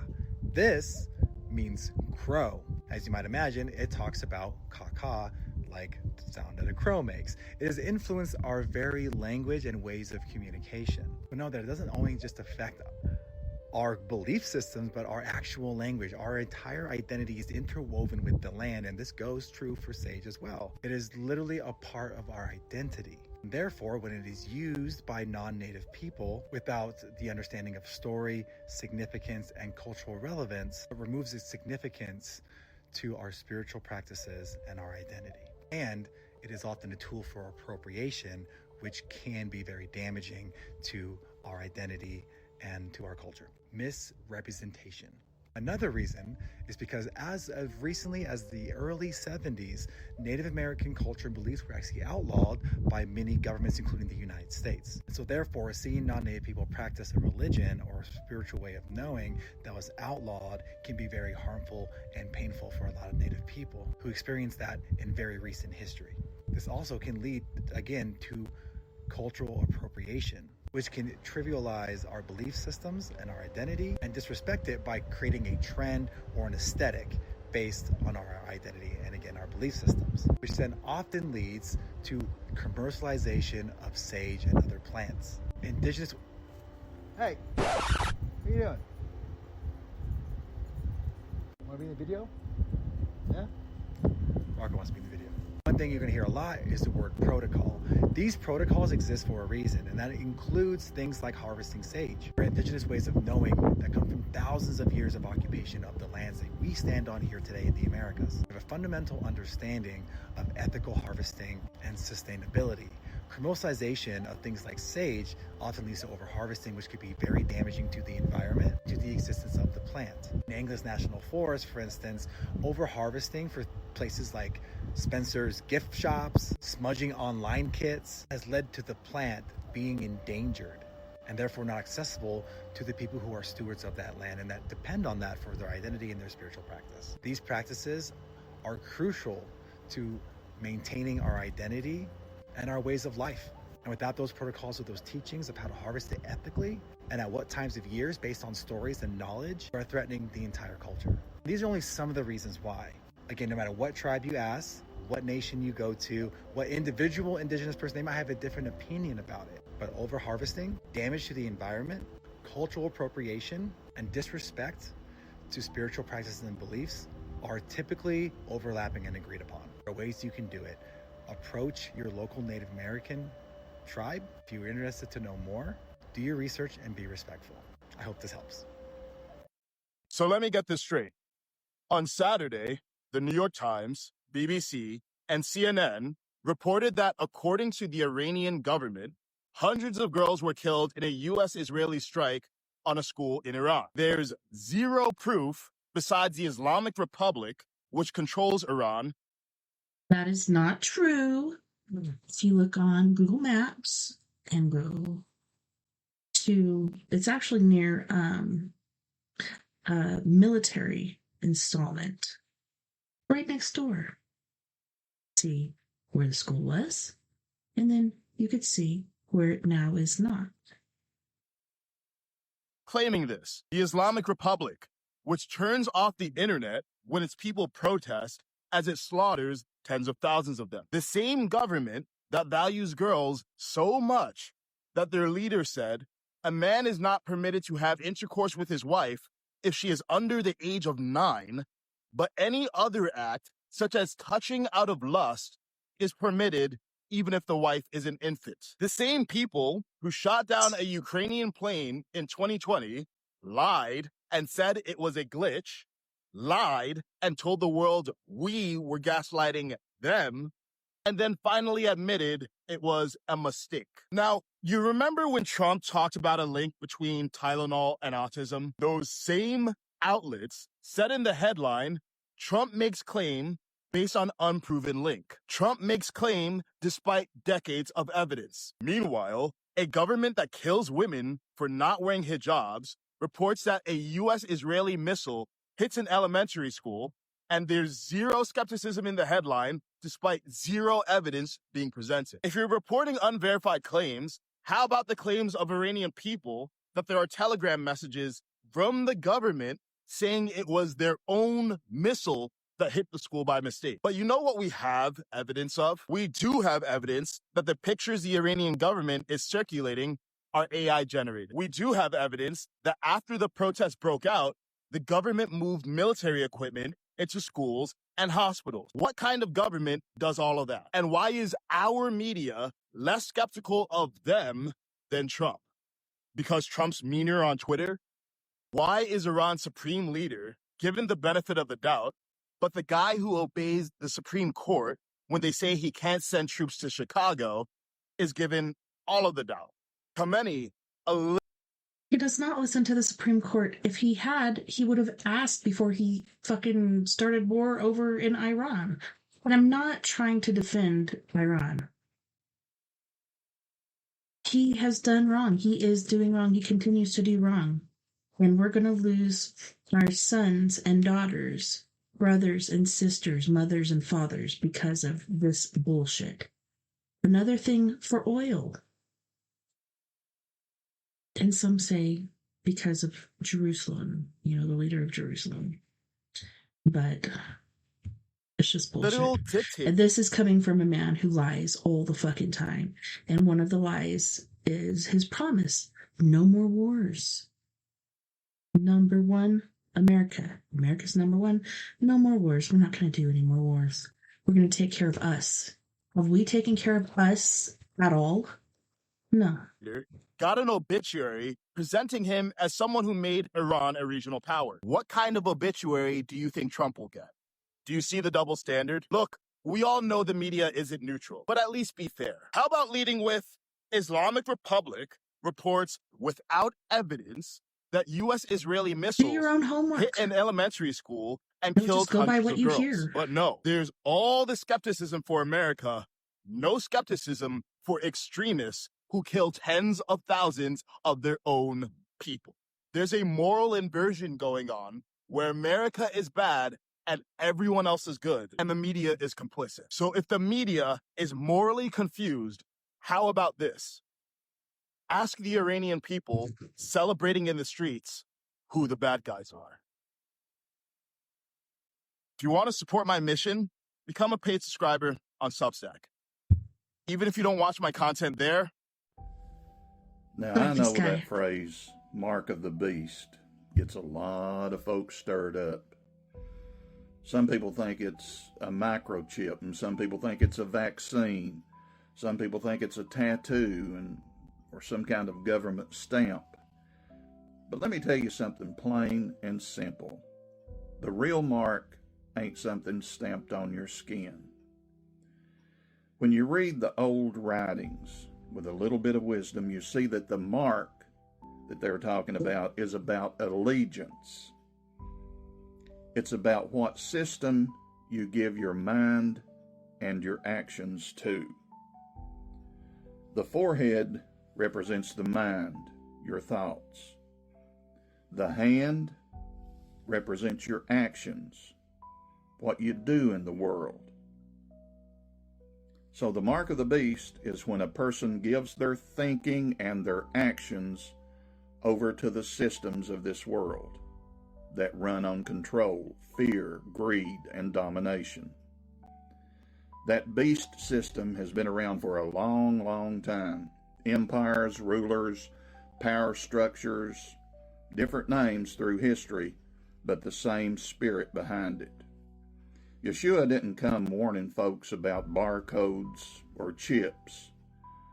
He was warning people not to become part of that system in their heart and their mind. He taught people to wake up, to come out of the world's control system and live from the divine spark within. And when a person follows truth, compassion, and inner knowing, that's the opposite of the beast system. That's the mark of the divine written inside you, not on you. So don't spend your life worrying about somebody forcing a mark on you. The real question is much simpler. Who has your mind and who guides your actions? That's the mark that you carry every day. The secrets of the universe and how to unlock your fullest potential are hiding in plain sight. Let me give you an example. The seed for an oak tree contains the entire potential and energetic blueprint for the full organism, even though it hasn't expressed itself as the full organism yet. That energetic potential is the leaves, the branches, the trunk, even future generations of seeds. It's the same with the cells in your body. Every single cell in your body has the entire genetic code from the original fertilized egg.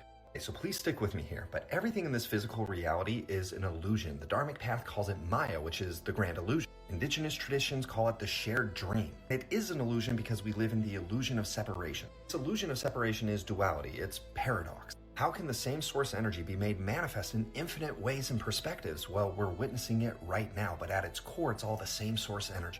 One example of paradox is observers of creation and creation.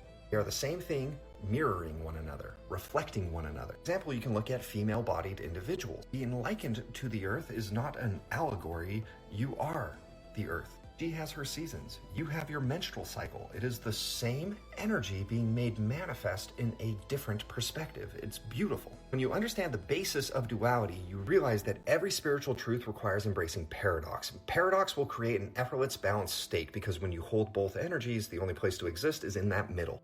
Side of the paradox is the fact that you are made up of 100% God source energy, full stop. The other side of the paradox is that you are a complete individual and unique expression of it. The same way that a stem cell has the entire genetic blueprint but receives signals into what it should become, your unique energy, your divine expression, your authentic expression are your signals of what you are supposed to be. You hold both energies, you will enter your balanced state. Also, how we grape and pillage the earth is a perfect reflection of how the collective respects and treats the feminine right now. And it's literally the energy of if you live with it, nurture it, love it, take care of it, it will give things back to you. It is the definition of abundance. This is why so many spiritual paths talk about men that treat their wives well and put energy into their wives will pull things to themselves because she is abundance. Yeah, if you nurture a garden, fruits will grow. It's common sense. But I want to speak specifically to some distortions that exist everywhere. So here's the thing, tapping into your fullest potential requires coming into truth. Truth isn't illusion, truth isn't distortion.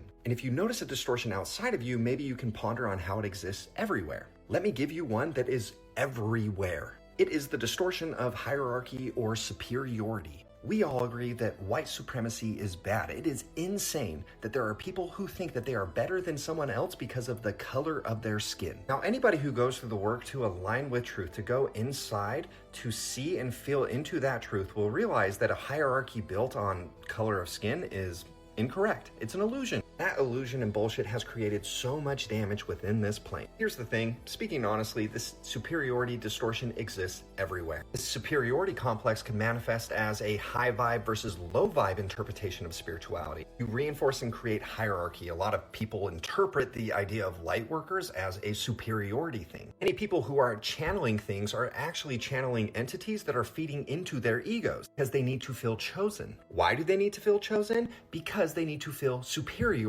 because they believe in hierarchy. This is also why so many people are in the distortion around the divine feminine right now and are treating it as a superiority thing. That we're all on the same page, feminine and masculine are the same thing being manifest is different. Aspects of and depictions of the same source energy, so one cannot rise without the other. They're not independent of one another. Look at Shakti or Kali Ma, right? And it's this feminine aspect of destroying and cutting through all illusion. Well, Shiva, the masculine aspect, is the space that exists holding all of it. What exists when all illusion is cut through? It's Shiva. Shiva and Shakti, masculine and feminine.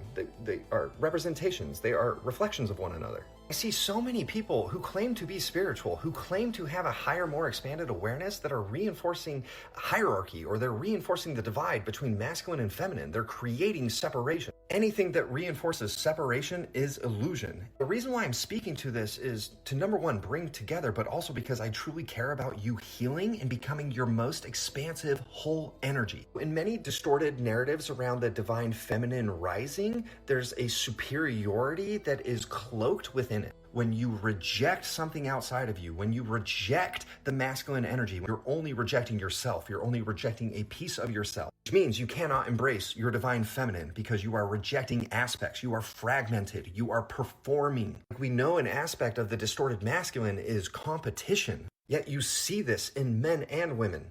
Women tearing women down, women tearing men down, men tearing women down, men tearing men down. That distorted masculine is manifest everywhere.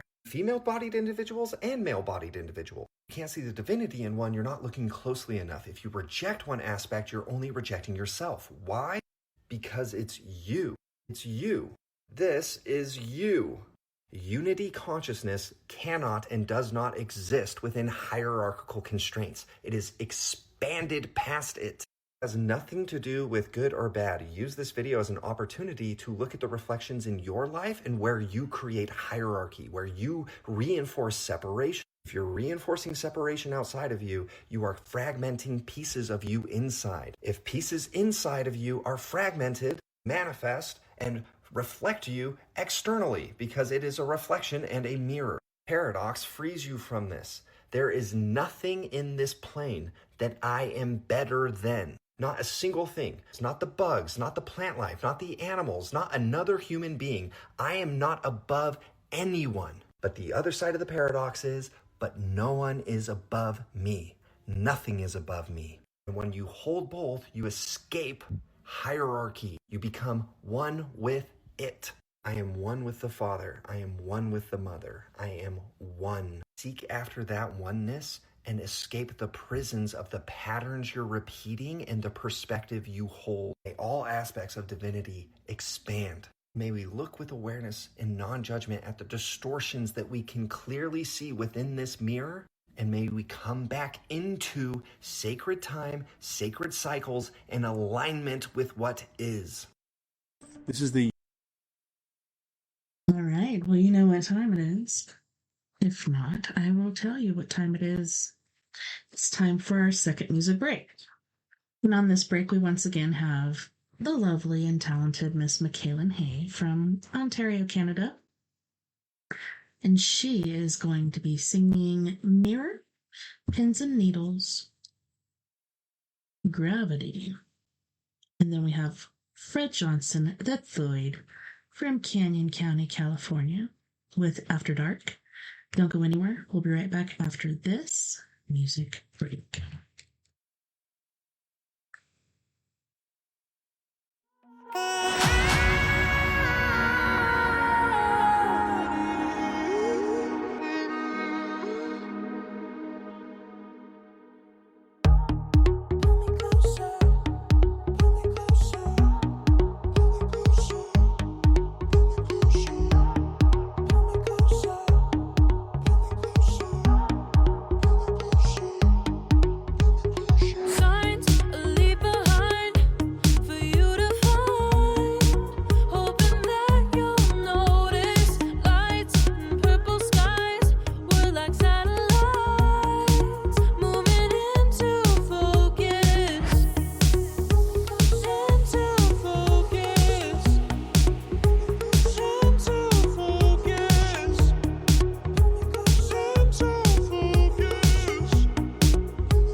spiraling out of control, was touch and go, went a little far. You taught me how to turn a blind eye. I showed you how to keep your shoulder cold. No one walked away without a scar. I've been digging through the pieces. Your heart is out of reach, but objects may seem nearer through this rippled mirror. I've been digging through the pieces. Your heart is out of reach, but objects may seem nearer through this rippled mirror.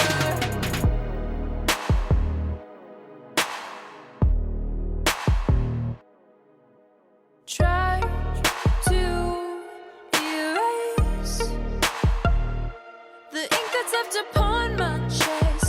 I'll attest, I don't really wanna forget to forget. You taught me how to turn a blind eye. I showed you how to keep your shoulder cold. No one walked away without a scar. I've been digging through the pieces. Your heart is out of reach, but objects may seem nearer through this rippled mirror. I've been digging through the pieces. Your heart is out of reach, but objects may seem nearer through this rippled mirror. You taught me how to turn a blind eye. I showed you how to keep a shoulder cold. No one walked away without a scar. I've been digging through the pieces. Your heart is out of reach, but objects may seem nearer through this rippled mirror. I've been digging through the pieces. Your heart is out of reach, but objects may seem nearer through this rippled mirror.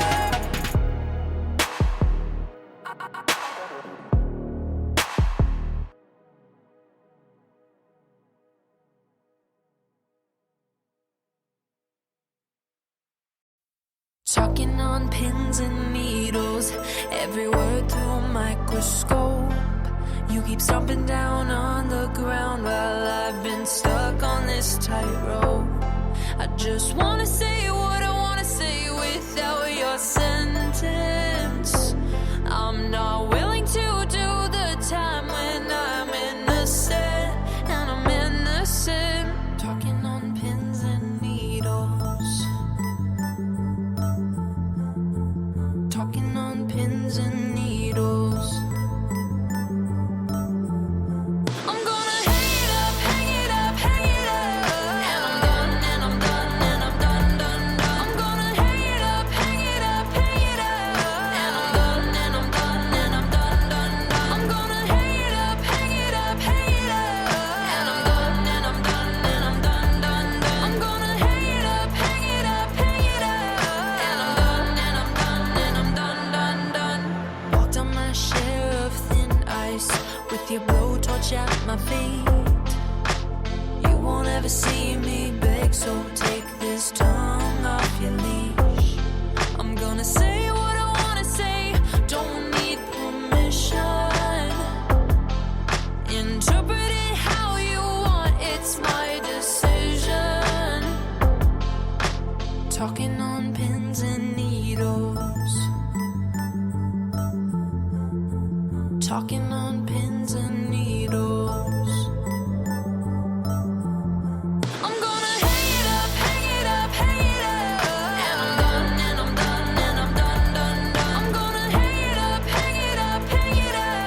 And I'm done, and I'm done, and I'm done, done, done. I'm gonna hang it up, hang it up, hang it up. And I'm done, and I'm done, and I'm done, done, done. I'm gonna hang it up, hang it up, hang it up. And I'm done, and I'm done, and I'm done, done, done. Dancing on shattered glass, kicking the pieces all around. My safety has been broken, this This is now a hunting ground, talking on pins and needles. Talking on pins and needles. I'm gonna hang it up, hang it up, hang it up. And I'm done, and I'm done, and I'm done, done, done. I'm gonna hang it up, hang it up, hang it up. And I'm done, and I'm done, and I'm done, done, done. I'm gonna hang it up, hang it up, hang it up. And I'm done, and I'm done, and I'm done, done, done. I'm gonna hang it up, hang it up, hang it up. And I'm done, and I'm done, and I'm done, done, done. I'm gonna hang it up, I'm gonna hang it up, I'm gonna hang it up, up, up. Talking about I'm gonna hang it up, I'm gonna hang it up, I'm gonna hang it up, up, up. Talking about I'm gonna hang it up, I'm gonna hang it up, I'm gonna hang it up, up, up. Talking about I'm gonna hang it up, I'm gonna hang it up, I'm gonna hang it up, up, up, up, up.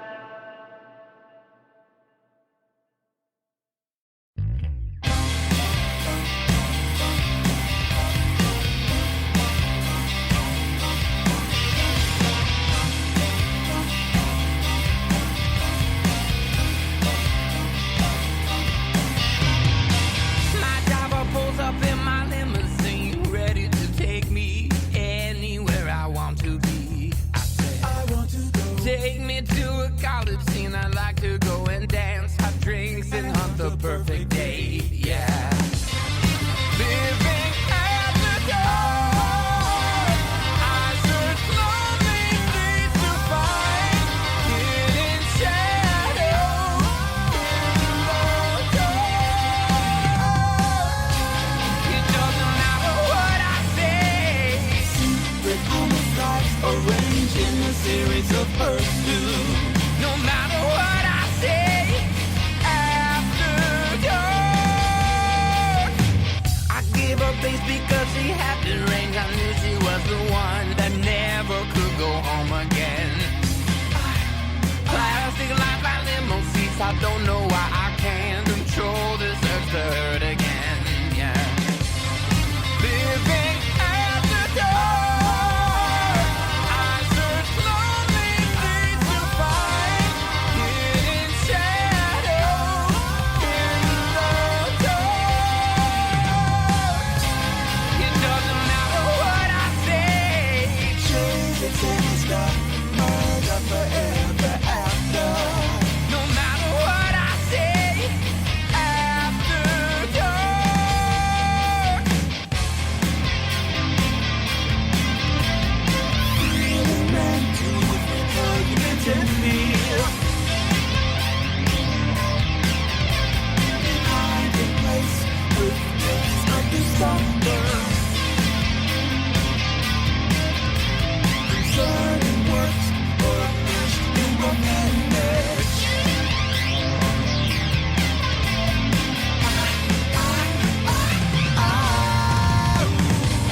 It doesn't matter what I say. It really doesn't. No matter what I say, after dark. It doesn't matter what I say. Secret homicides arranged in a series of pursuits. No matter what I say, chariots in the sky, murder forever after. It doesn't matter what I say. Rude and fatal, lacking the hint of conscience. No matter what I say, after dark.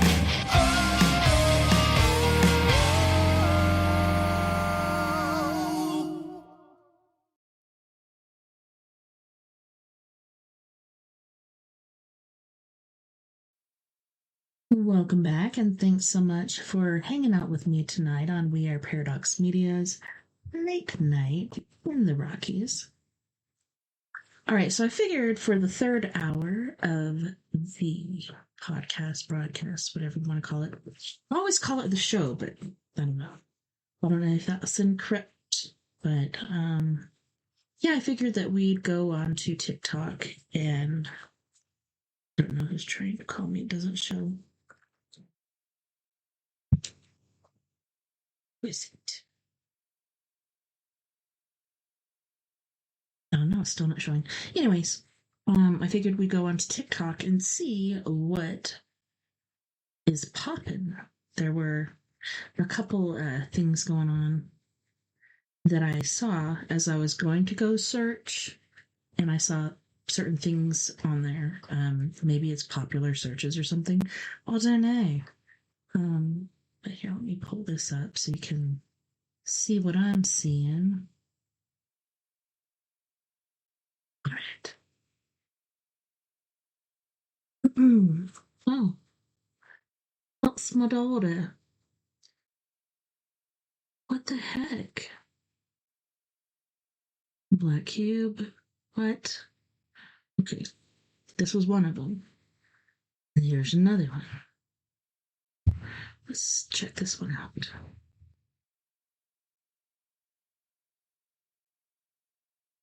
Maybe. Maybe I just really screwed up. Come on, work with me, interwebs. Oh, I'm seeing something.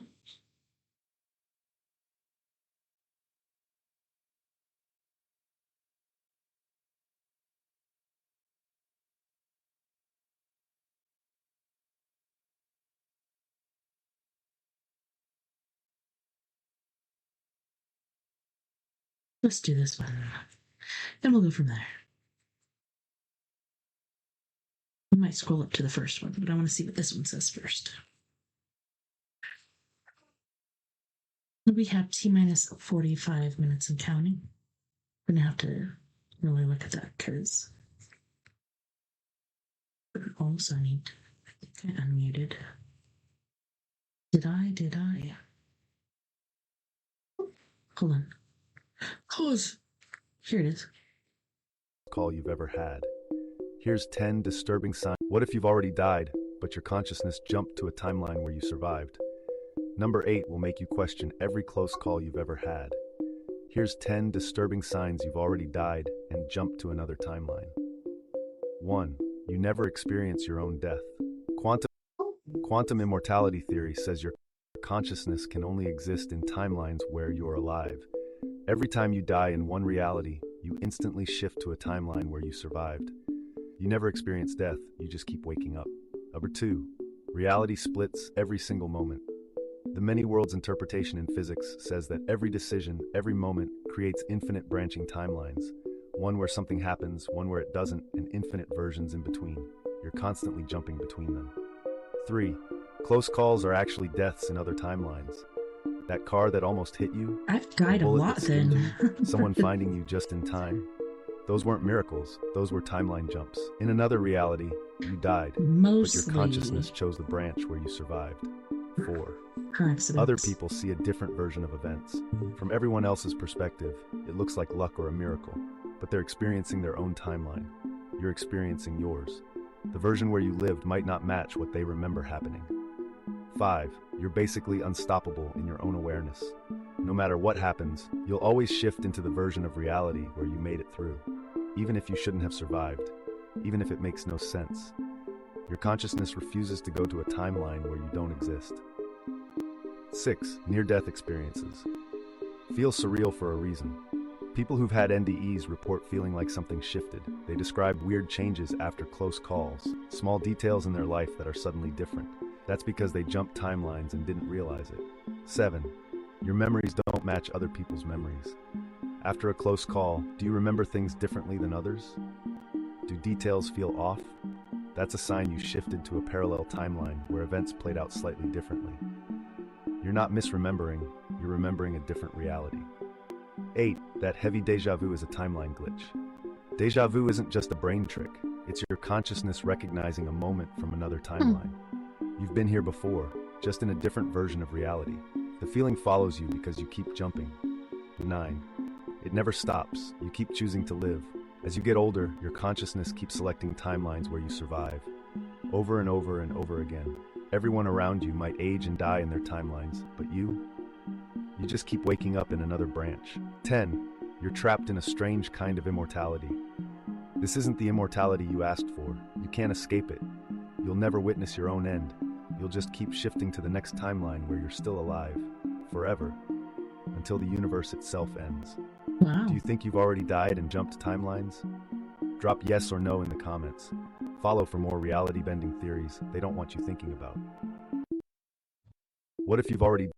So, I'm going to tell you all about the time that I feel like I passed away in 2021 and shifted consciousnesses into the next closest reality. So, in 2021, my girlfriend invited me to her bachelorette weekend, right? And it was in AC. I got there really early because I'm a really punctual person. What if you've already... So, I'm going to tell you all about the time that I... Try to make it bigger. It's not working. Ooh, let me see this one. Into the next closest reality. So in 2021, that's better. My girlfriend invited me to her bachelorette weekend, right? And it was in AC. I got there really early because I'm a really punctual person. Being late makes me anxious. It gives me anxiety. I am not on CP I feel you, girl. It won't be me. I feel you. So I get there early, and it's so funny because when I woke up that morning, I was like, "Oh, today gonna be a good day." I feel it, right? So I'm like, "Hell yeah!" I get there. I park on the side of the Tropicana. I go into the Tropicana because I said it's going to be a good day. I sit on the first slot machine I see. I put my money in, pull the thing, hit. Yes, it's going to be a good day. I took my voucher. Let me go ahead and mind my business, cashed out, left the casino. So then I go to the beach area because it's still mad early. And I had like my yoga gear and a book. So I go on the beach to read a book, my favorite book, The Alchemist. I'm reading The Alchemist, and the part that I'm reading is the part in the story where he's in the desert, and he came into contact with Fatima, and now he wants to leave the desert because he's still in search of his treasure. Copy that. Mind you, this whole time, me speaking to y'all right now, I'm still in search of my treasure. I'm getting there, though. I feel it. But... this man's in search of his treasure. Fatima like, oh, I miss my bookie butt, so let me blow him some kisses in the wind. He said, oh, let me catch that. I said, ooh, I like that. So I said, intentions, let me blow my kisses in the wind. I blew my kiss in the wind. I go to sit at the bar and get a drink real quick. I eat real quick. So I look at my watch and my meter is running out for my car, where my car is parked. So I said, let me go put some change in the meter. So as I'm going to walk to put change in the meter, this guy approaches me. And as he approaches me, like he walks straight up to me. And I was like, dang, that was quick. All right. So now we're talking 1 minute turning to 2 turning to 5, 10. Now we're hanging out for a couple hours. We're chilling. We're going up and down the strip, going into different casinos. So then my girlfriend finally calls me. They finally ready to like start getting together so we can all go out together. So I go back to the bachelorette festivities. And we do everything together. The night was over. And me and the guy had exchanged numbers. And he was like, you still want to keep the night going? We could go up to New York. And I'm free spirit adventurous girl. Yeah. My girlfriend who bachelorette weekend I was at, she's like, you cannot be that free spirited. I am. I'm sorry. Dang, I'm sorry. So I hop in the car with him. And we hit the highway. So we are going to go on a turnpike. Before we get to the turnpike, I say to him, because I see that he's not, the guy's inebriated. And I don't really drink sometimes I drink, but back then I didn't really drink like that. So I say to him, hey, do you want me to drive? Because you don't look capable. He goes, no. Because he later on told me no because I'm a woman. Red flag, but whatever. Yeah. So I doze off. That'll drive your ass. The next thing I remember is waking up to all this white, cloud smoke, white. Can't see nothing because the airbags have deployed, and boom, and I go back out. I come back into the car has stopped now. My body's in shock. I'm shaking. Ugh, I hate that. Like I just got the best of my life. You know what I'm talking about, ladies. Okay. So I get out the car, y'all. The hood, the front, the engine, where that go, completely smashed in. You know the them barrels with the sand in it. He ran into one of them, and I'm like, "Well, what happened?" He dozed off because he was drunk, and he was on a bunch of other stuff as well. So he wound up falling asleep. I'm like, this could have been avoided. I feel like the accident was so bad because I wish I would have had a picture of that car. If y'all would have seen that car, there is no way. And I made it out with no scratches. There's no way in that I could have survived that. So that's why I think I passed away during that accident, because it was so bad. It was so bad, so much that now at least 7 people had my locations at all times, because when it happened, my kids ain't know where I was. And that was the thing I just kept thinking about the whole time. I really didn't care about the thought that I could have not been here no more. Well, clearly. Yeah, you always worry about your kids first. The thing that resonated with me the most, I was like, I could have been gone and my kids would have never known, or looking for me, and I'm in a ditch somewhere. There's a lady who's been missing in Philadelphia since 2008, and she completely disappeared, and they still are trying to find her today. So that's the only thing I was thinking about. Like, I could have been like that. The accident was that bad. So that's why I believe that I passed away and my consciousness shifted into the closest reality or dimension where I existed seamlessly, because I feel like the opening of my eyes was me shifting into that next phase because I was asleep. The crash happened when I was asleep. I'm waking up to a crash. So it's just like, yeah, I understand. I'm feeling like the more I talk, because how I process stuff is through speaking. The more I speak is the more I realize how powerful my consciousness is, because there was a time as well where I was in a car with 2 other people, and it started raining money. And then once the third person became aware of the money raining, it stopped, probably because of their belief system. But me and the other person's belief system was so out there that we both seen it. But I can't. That person can't vouch for me because I don't speak to them no more. As a matter of fact, it's the same person I'm talking about in this story. The guy. I don't bust with him, so he'll probably say I'm crazy now because we don't gel out no more. But yeah, that's the story about when I passed away in 2021 and shifted into this consciousness reality now. And another thing that verifies that for me is that when I was talking about the Mandela effects, the Richard Simmons Mandela effect. Yes. In that prior reality, he definitely very much so had them headbands and wristbands. There was another Mandela effect that I noticed as well, but I forgot it. I wrote it down somewhere, but yeah, I holla. Hey y'all, so I've been trying to record this video. This is probably my 3rd time trying to record it. I don't know if it's Mercury retrograde or that they just don't want to get out because more people are talking about quantum infinity. Entanglement. I think it's called. I don't know. Infinity entanglements. Clearly, I got some infinity stones, but it's just talking about people who feel like they passed away and their consciousness shifted into the closest next version of them in the next closest dimension. What if you've already died, but your consciousness jumped to a timeline where you survived? Yeah, I like that girl. Oh, wait. 7 signs. I want to go back and... So I'm going to tell y'all about the time that I feel like I passed away in 2020. What if you've already died? Sorry, guys. 7 signs you died and jump timelines. Number 1, reality suddenly feels different. After a major event or near miss, the world can feel unusually vivid.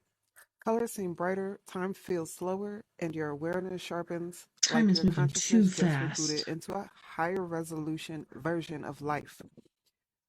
Number 2, the impossible near miss. Moments where something should have happened but didn't. A crash avoided by a split second, A dangerous situation that mysteriously resolves. Some spiritual thinkers say these moments feel like the seam where timelines could shift. Memory mismatch, number 3. You remember events differently than others do. Small details, conversations, or outcomes feel off. These experiences often get linked to the idea of the Mandela effect. Number 4. People acting slightly different. Friends or family may behave in ways that don't quite match your memory of them. Not dramatically different, just subtle personality shifts. Same cast of characters, slightly different script. Number 5. Rapid life redirection. After the shift moment, life can suddenly move fast. Relationships end, opportunities appear, and your path begins steering somewhere unexpected. It can feel like destiny hit the accelerator. Number 6. Intense deja vu or prophetic dreams. Dreams feel more vivid, symbolic, or predictive. Some spiritual interpretations connect this idea to possibilities discussed within quantum mechanics, where many potential outcomes exist at once. Sorry, because I'm getting dry eyes. Number 7. Objects randomly disappearing or reappearing. Keys, jewelry, or everyday items vanish and later show up in obvious places. Some call these Those are the takers, timeline boo. echoes. Like reality, briefly shuffled the deck. Okay, I have 10 actually. So that was number 7. Number 8. Sudden sense of purpose. After the shift, many people feel like they have an assignment, a calling to speak, create, teach, or help others. Symbolic rebirth themes like this appear in spiritual teachings connected to figures such as Jesus Christ. Number 9. Your personality evolves quickly. Old fears fade, new interests appear, and your mindset changes rapidly. It can feel like stepping into a more evolved version of yourself. And number 10. Acquire inner knowing. The most common sign people describe I don't know, I just know. is simply an intuitive feeling that something shifted in the fabric of their life story, like the universe quietly turned the page. Type 777 in the comments if you resonate with these 10 keynotes. You go, girl. The reason why you're having a hard time sleeping is because the Earth is going through an ascension process. The Schumann resonance. Spacebar worked. Like nothing else was working like before. Going through like people I'm following or the for me category. Up and down arrow or tap on there. But the pause is working. Okay, so I'm moving differently. Like time has been moving so fast. I feel like I barely accomplish anything when before I could accomplish so many things. And I'm working just as hard and just as long, but yeah, it feels like I barely get anything done. I can't think clearly, like my brain feels like it's fried. I'm not sleeping well. I get woken up several times a night. And some people might say, oh, it's just menopause. No, this is different. I'm thinking could be the solar storms, solar flares, etc. have been massive. Planetary alignments have been crazy. What is the other one? The Schumann resonance is freaked out. And then all the volcanoes, like the Ring of Fire, is supposedly awake. There's so many different volcanoes going off, so many different earthquakes, some of them being the biggest, like, in recent recorded history. Recent being like the last 500 years. But yeah. Shit's gone crazy, and I don't know if it's because some people say that the Earth is rotating faster or whatever, but yeah, it ain't jiving. Has been spiking, and if you're ascending with the new Earth, you are going to feel it. If you're feeling overwhelmed, depressed, anxious, having ringing in the ears, trouble sleeping, or you're over.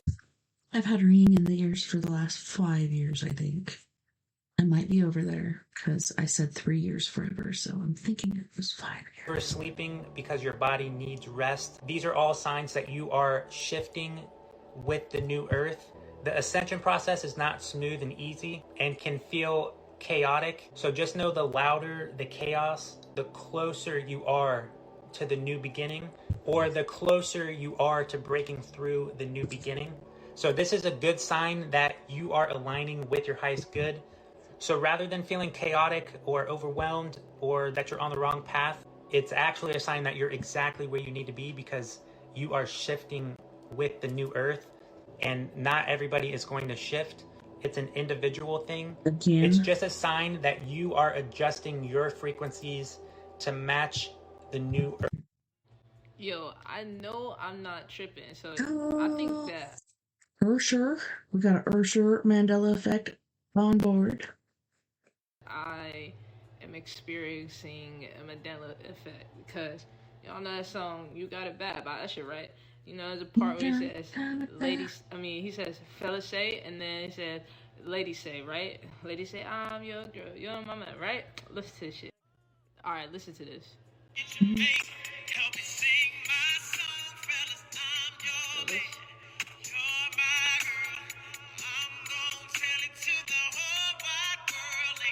What the fuck is that? Why is he not saying ladies say and fellas say? Because that's definitely what the world he was saying before. I'm not tripping. And then it's funny too, because when you go to the lyrics, well, the fellas part is not showing, but the ladies part is showing, and it says ladies say. But this man over here saying ladies. What version of You Got It Bad is this? I was listening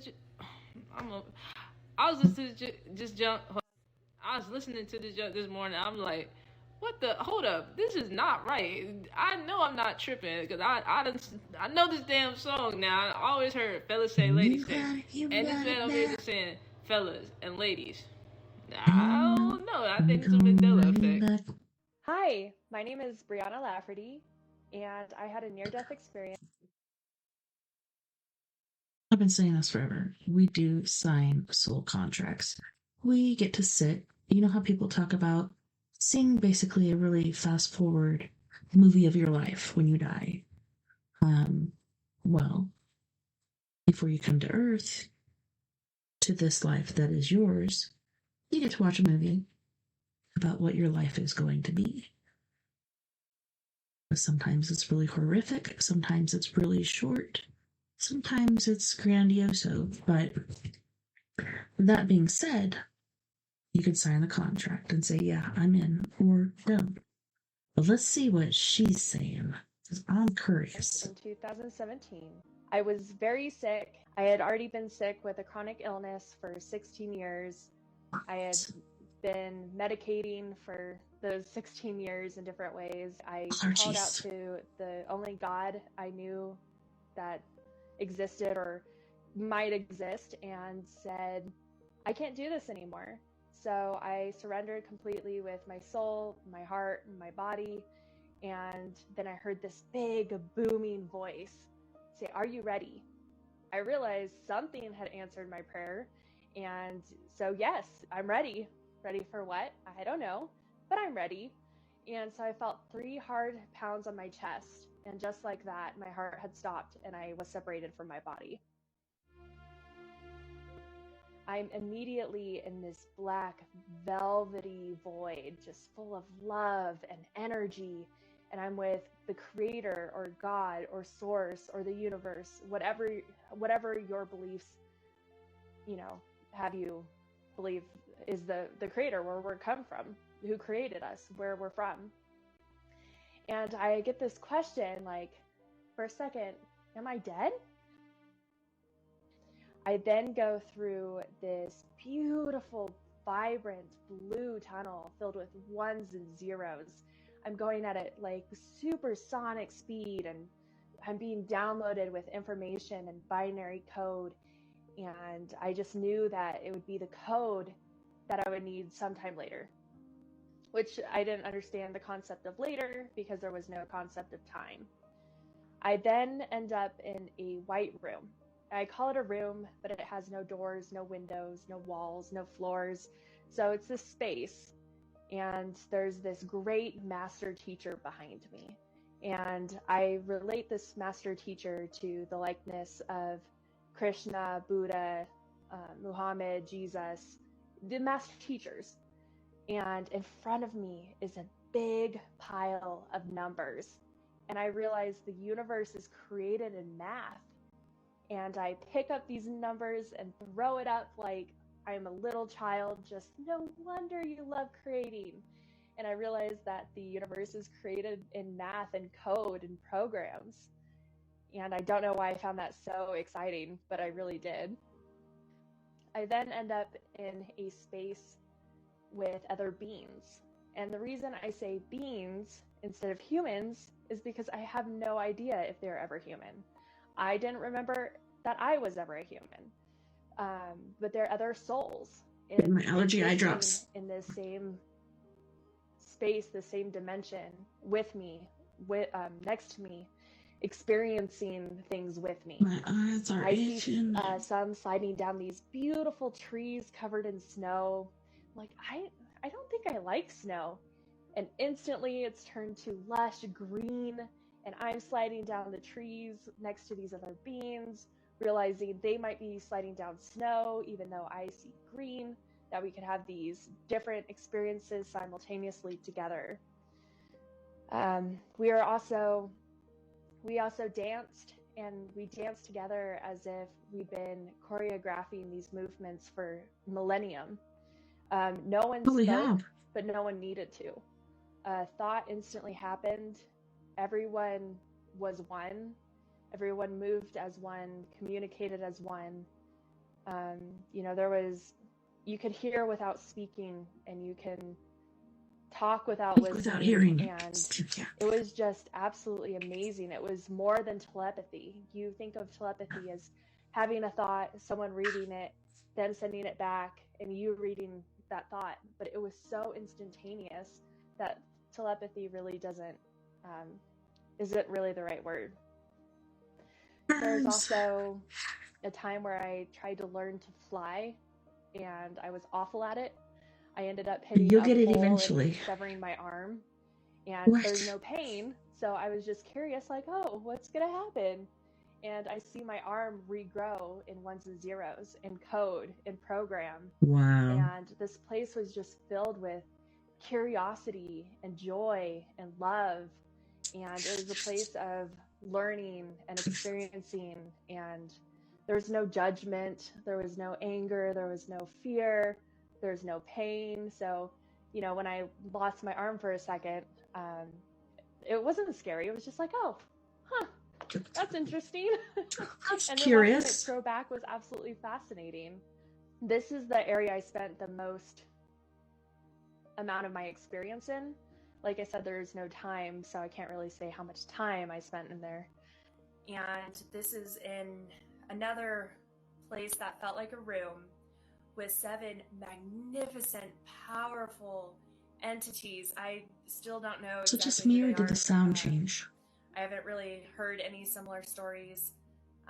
I've got some ideas, but it's 6.5 years later, and I'm still trying to find out who these powerful beings were. But in front of me, there's this beautiful scroll that's unrolled, and beautiful floating golden script being written out in front of me. And I know it's something huge, it's something important. And that's when my ego came back. So this whole time in my experience, I was separate from my ego. Well, in this last area, unfolding probably the wisdom of the centuries, the wisdom of the universe, my ego comes back and says, ha, you're showing this to a human. And just like that, the scroll rolled up and I was snapped back into my body. And 8 minutes later, I felt my heart start again. But it felt like I had been gone from my body for so long. I didn't know exactly what happened or where I went. I was just positive if I opened my eyes, I was going to be buried. And I was going to have to figure out how to climb out of a coffin, out of the ground. I thought it had been weeks or months. Time is different. So in my pre-birth plan, I chose a very hard life of chronic illness, depression, paranormal craziness for 16, 17 years before my near-death experience. Why do we choose such horrific things? It's so others don't have to? Purely for learning. So the people who have had some of the hardest battles become the strongest healers. Soul contracts are created mostly by your individual soul. We do also travel with soul clusters and people we will sign contracts with. So my mom and I have this conversation because she suffered a lot watching me suffer as a child, and her being a mother who couldn't maybe it was different do much to comfort her own child. And since then, we've realized that we signed this contract together, that we would be on this journey together. She would play the role as my mother, my advocate, my warrior, and I would play the role as the chronic ill child. So, I made the contract of what I would experience, but I also made it with her. And she made her own contract that, she was going to experience. She was going to have her own soul education and growth through the experiences I had. Almost all NDEs follow a similar pattern. It starts with the sensation of absolute peace and calm as you enter a bright white light. Through the light, you enter a tunnel, and your physical body is left behind. In 1791, British Admiral Sir Francis Beaufort almost drowned. If you guys haven't checked them out, you need to. Well, I'm going to make this big really quick because I know that I follow the Y-Files. Okay, somebody else focus. All right, got it. So I was like, how come it doesn't say follow? Sorry, make it bigger.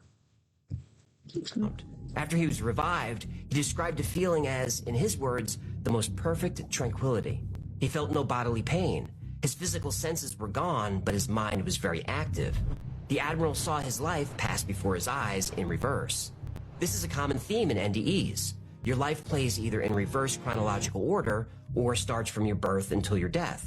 Once the show is over, you see yourself completely, really for the first time ever, and then you move on. And on the other side, people are waiting for you.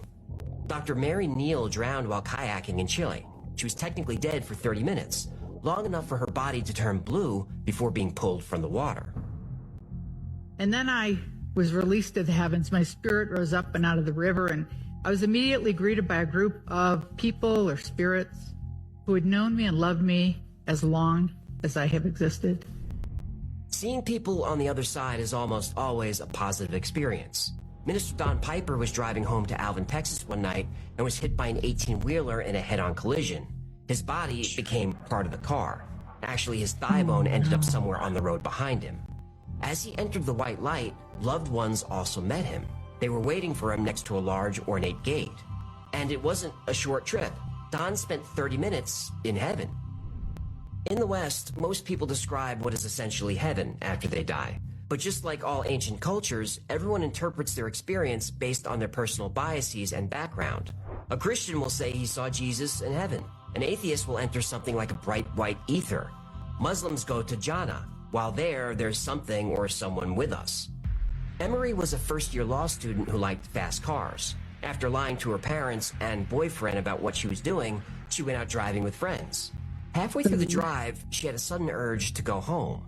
Her friends agreed, but on the way, there was an accident.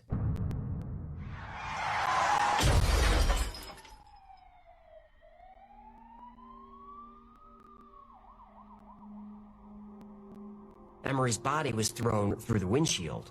She got to her feet covered in blood and walked over to where her friends were sitting. She felt like she'd been unconscious and had the strangest dreams. She asked her friends what was happening, but no one would speak. Her parents pulled up a short while later, and even though paramedics tried to stop him, Emery's father was running. She followed his gaze and realized he was running toward a body. She chased after him. He was on his knees sobbing over her. Emery was dead. Between his tears, her father said, "Why are you doing this?" Out of nowhere, a voice replied, "This was the agreement."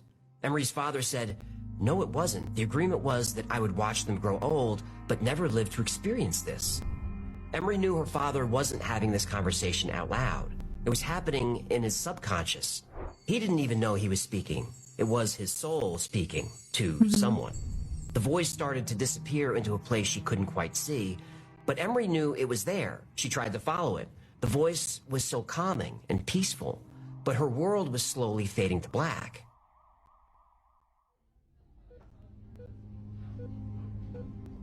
The next time she woke up, she was in the ICU.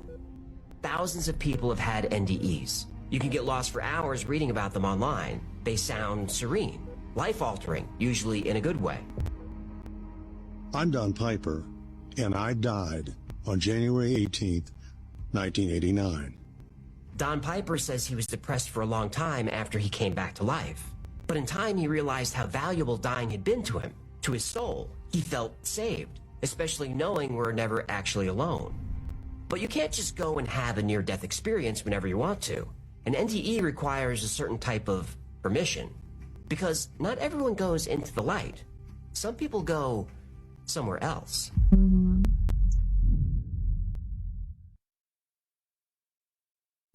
Your blood type is O positive, O negative, or A positive, A negative. You dislike authority figures, clumsy, and a healer. You have a unique birthmark. Your body temperature either runs a little too hot or a little too cold. And ever since the total lunar eclipse on September 7, 2025, you've been experiencing fatigue, lower back pain. Time is moving by very slow and very fast at the same time. You saw a butterfly and or feather, have an insane need to cook at home, and you keep waking up between the hours of 2 and 5 a.m. You're an alien or starseed that not only jumped timelines, but also had I'm a mutant. Death. You are now manifesting faster than ever before. Yes, you have a lot of abundance and blessings coming your way. Your gut is correct. You have done the work and have earned it. Your intuition is heightened, and now you can see ghosts, negative entities, negative frequencies, hidden rainbows and spirits, etc. You are now ready to begin your mission. This is exactly why people have been coming to you blindly for help. What to expect next on part 2. Follow for more. Hey there, before we get started, I want to ask you a question. Do you remember the day you died? Chances are if you're seeing this video right now, I want Most to hear important it. one first. Sorry, guys, but the whole monotone cry thing, it just drives me nuts. Oh, I try it, but it just doesn't work for me. You've already died. Multiple times. This one is massive because it Let's try this. Let's go back and see what else they have on here. Okay, church.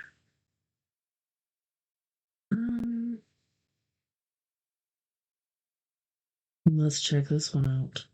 What's NASA been up to? NASA just confirmed that hell is real. Well, sort of. The surface of Venus is an extremely hot, pressurized, and volcanic landscape. It averages around 464 degrees Celsius. That's 867 Fahrenheit. The air is a crushing 92 times heavier than it is here on Earth. Even if you land on the surface of Venus on a capsule like the Venera probes, the computers which we have sent there, you wouldn't survive more than an hour. You'd be crushed and molten immediately. From these missions, we got these amazing real photos of what the surface of Venus looks like, and we haven't gotten any new photos of the surface ever since. So yeah, hell is real. You don't have to believe in religion in order to believe in hell. Yeah, that does look and very it's much hellish. closer to Earth than you think it is. I bet you didn't know. They trying to control the narrative. What? Cause I just posted a video yesterday exposing the NASA document 1207. What's NASA document 1207? The derivative of linear aircraft, or they explain how we live on a non-rotating stationary Earth, and it's flat. But I get restricted my post got restricted, and they said in the global community. So how about that, y'all? Not only do we get attacked as far as knowing the truth, we get censored and shut down.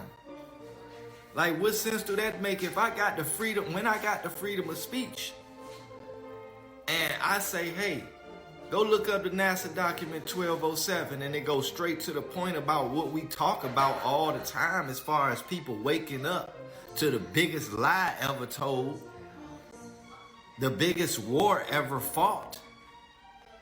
Now, hopefully this get pushed through.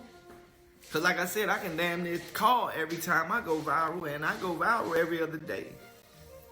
So yeah, man, like, I said a lot of stuff in that post that made sense, and I'm just kind of agitated at the point where, like, I don't like repeating myself. And the thing about it is, if I'm going to teach, you know, like the Ethiopian timeline, I ain't even got into none of this type of stuff. Because we still at point A. You know, people still got to learn shapes. People still don't know shapes. We gotta be at, like, you can't just get a book and go to the middle of the book and then expect to be on everybody else's level that read from beginning to end. That's right. So that's why we keep going over this stuff to y'all and letting y'all know. Like, I just made the post showing you the restrictions, showing you that they actually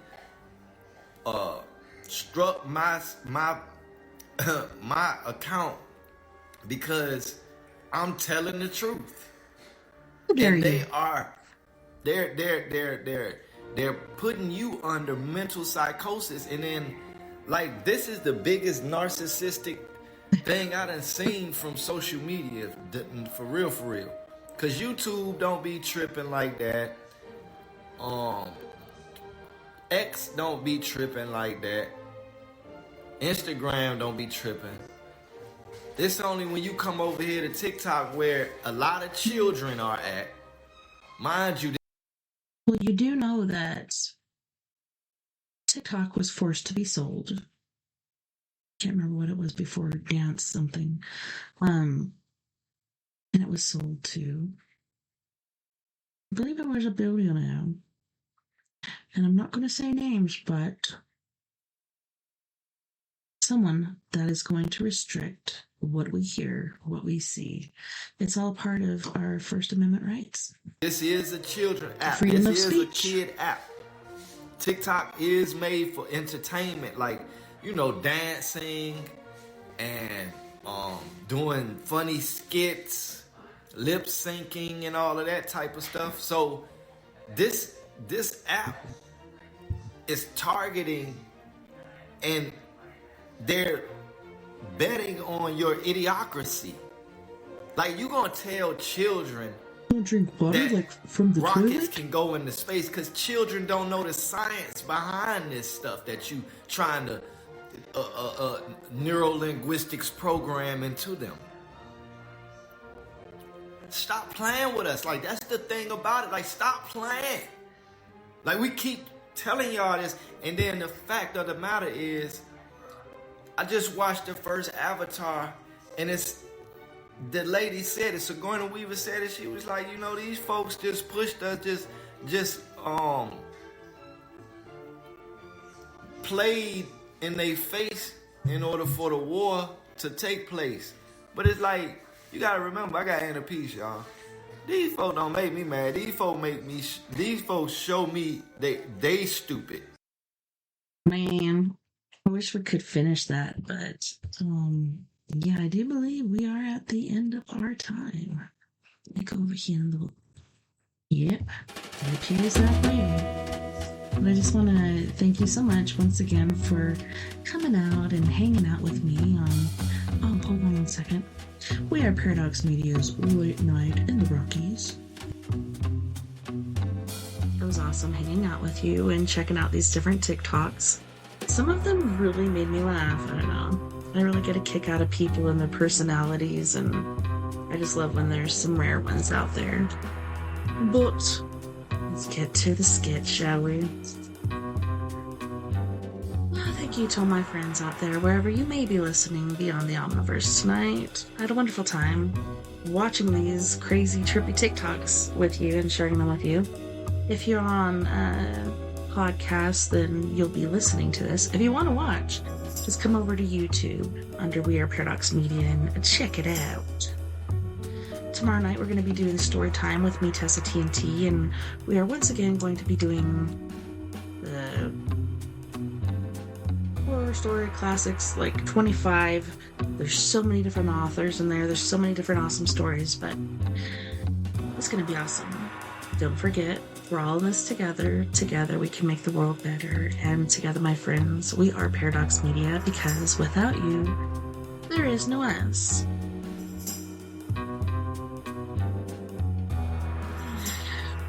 If you want to write your ghost story for me, or your out-of-body experience, or anything paranormal like that, your abduction, your experience with different entities and stuff like that, write me at weareparadoxmedia@gmail.com or PO Box 663, Bayfield, Colorado 81122.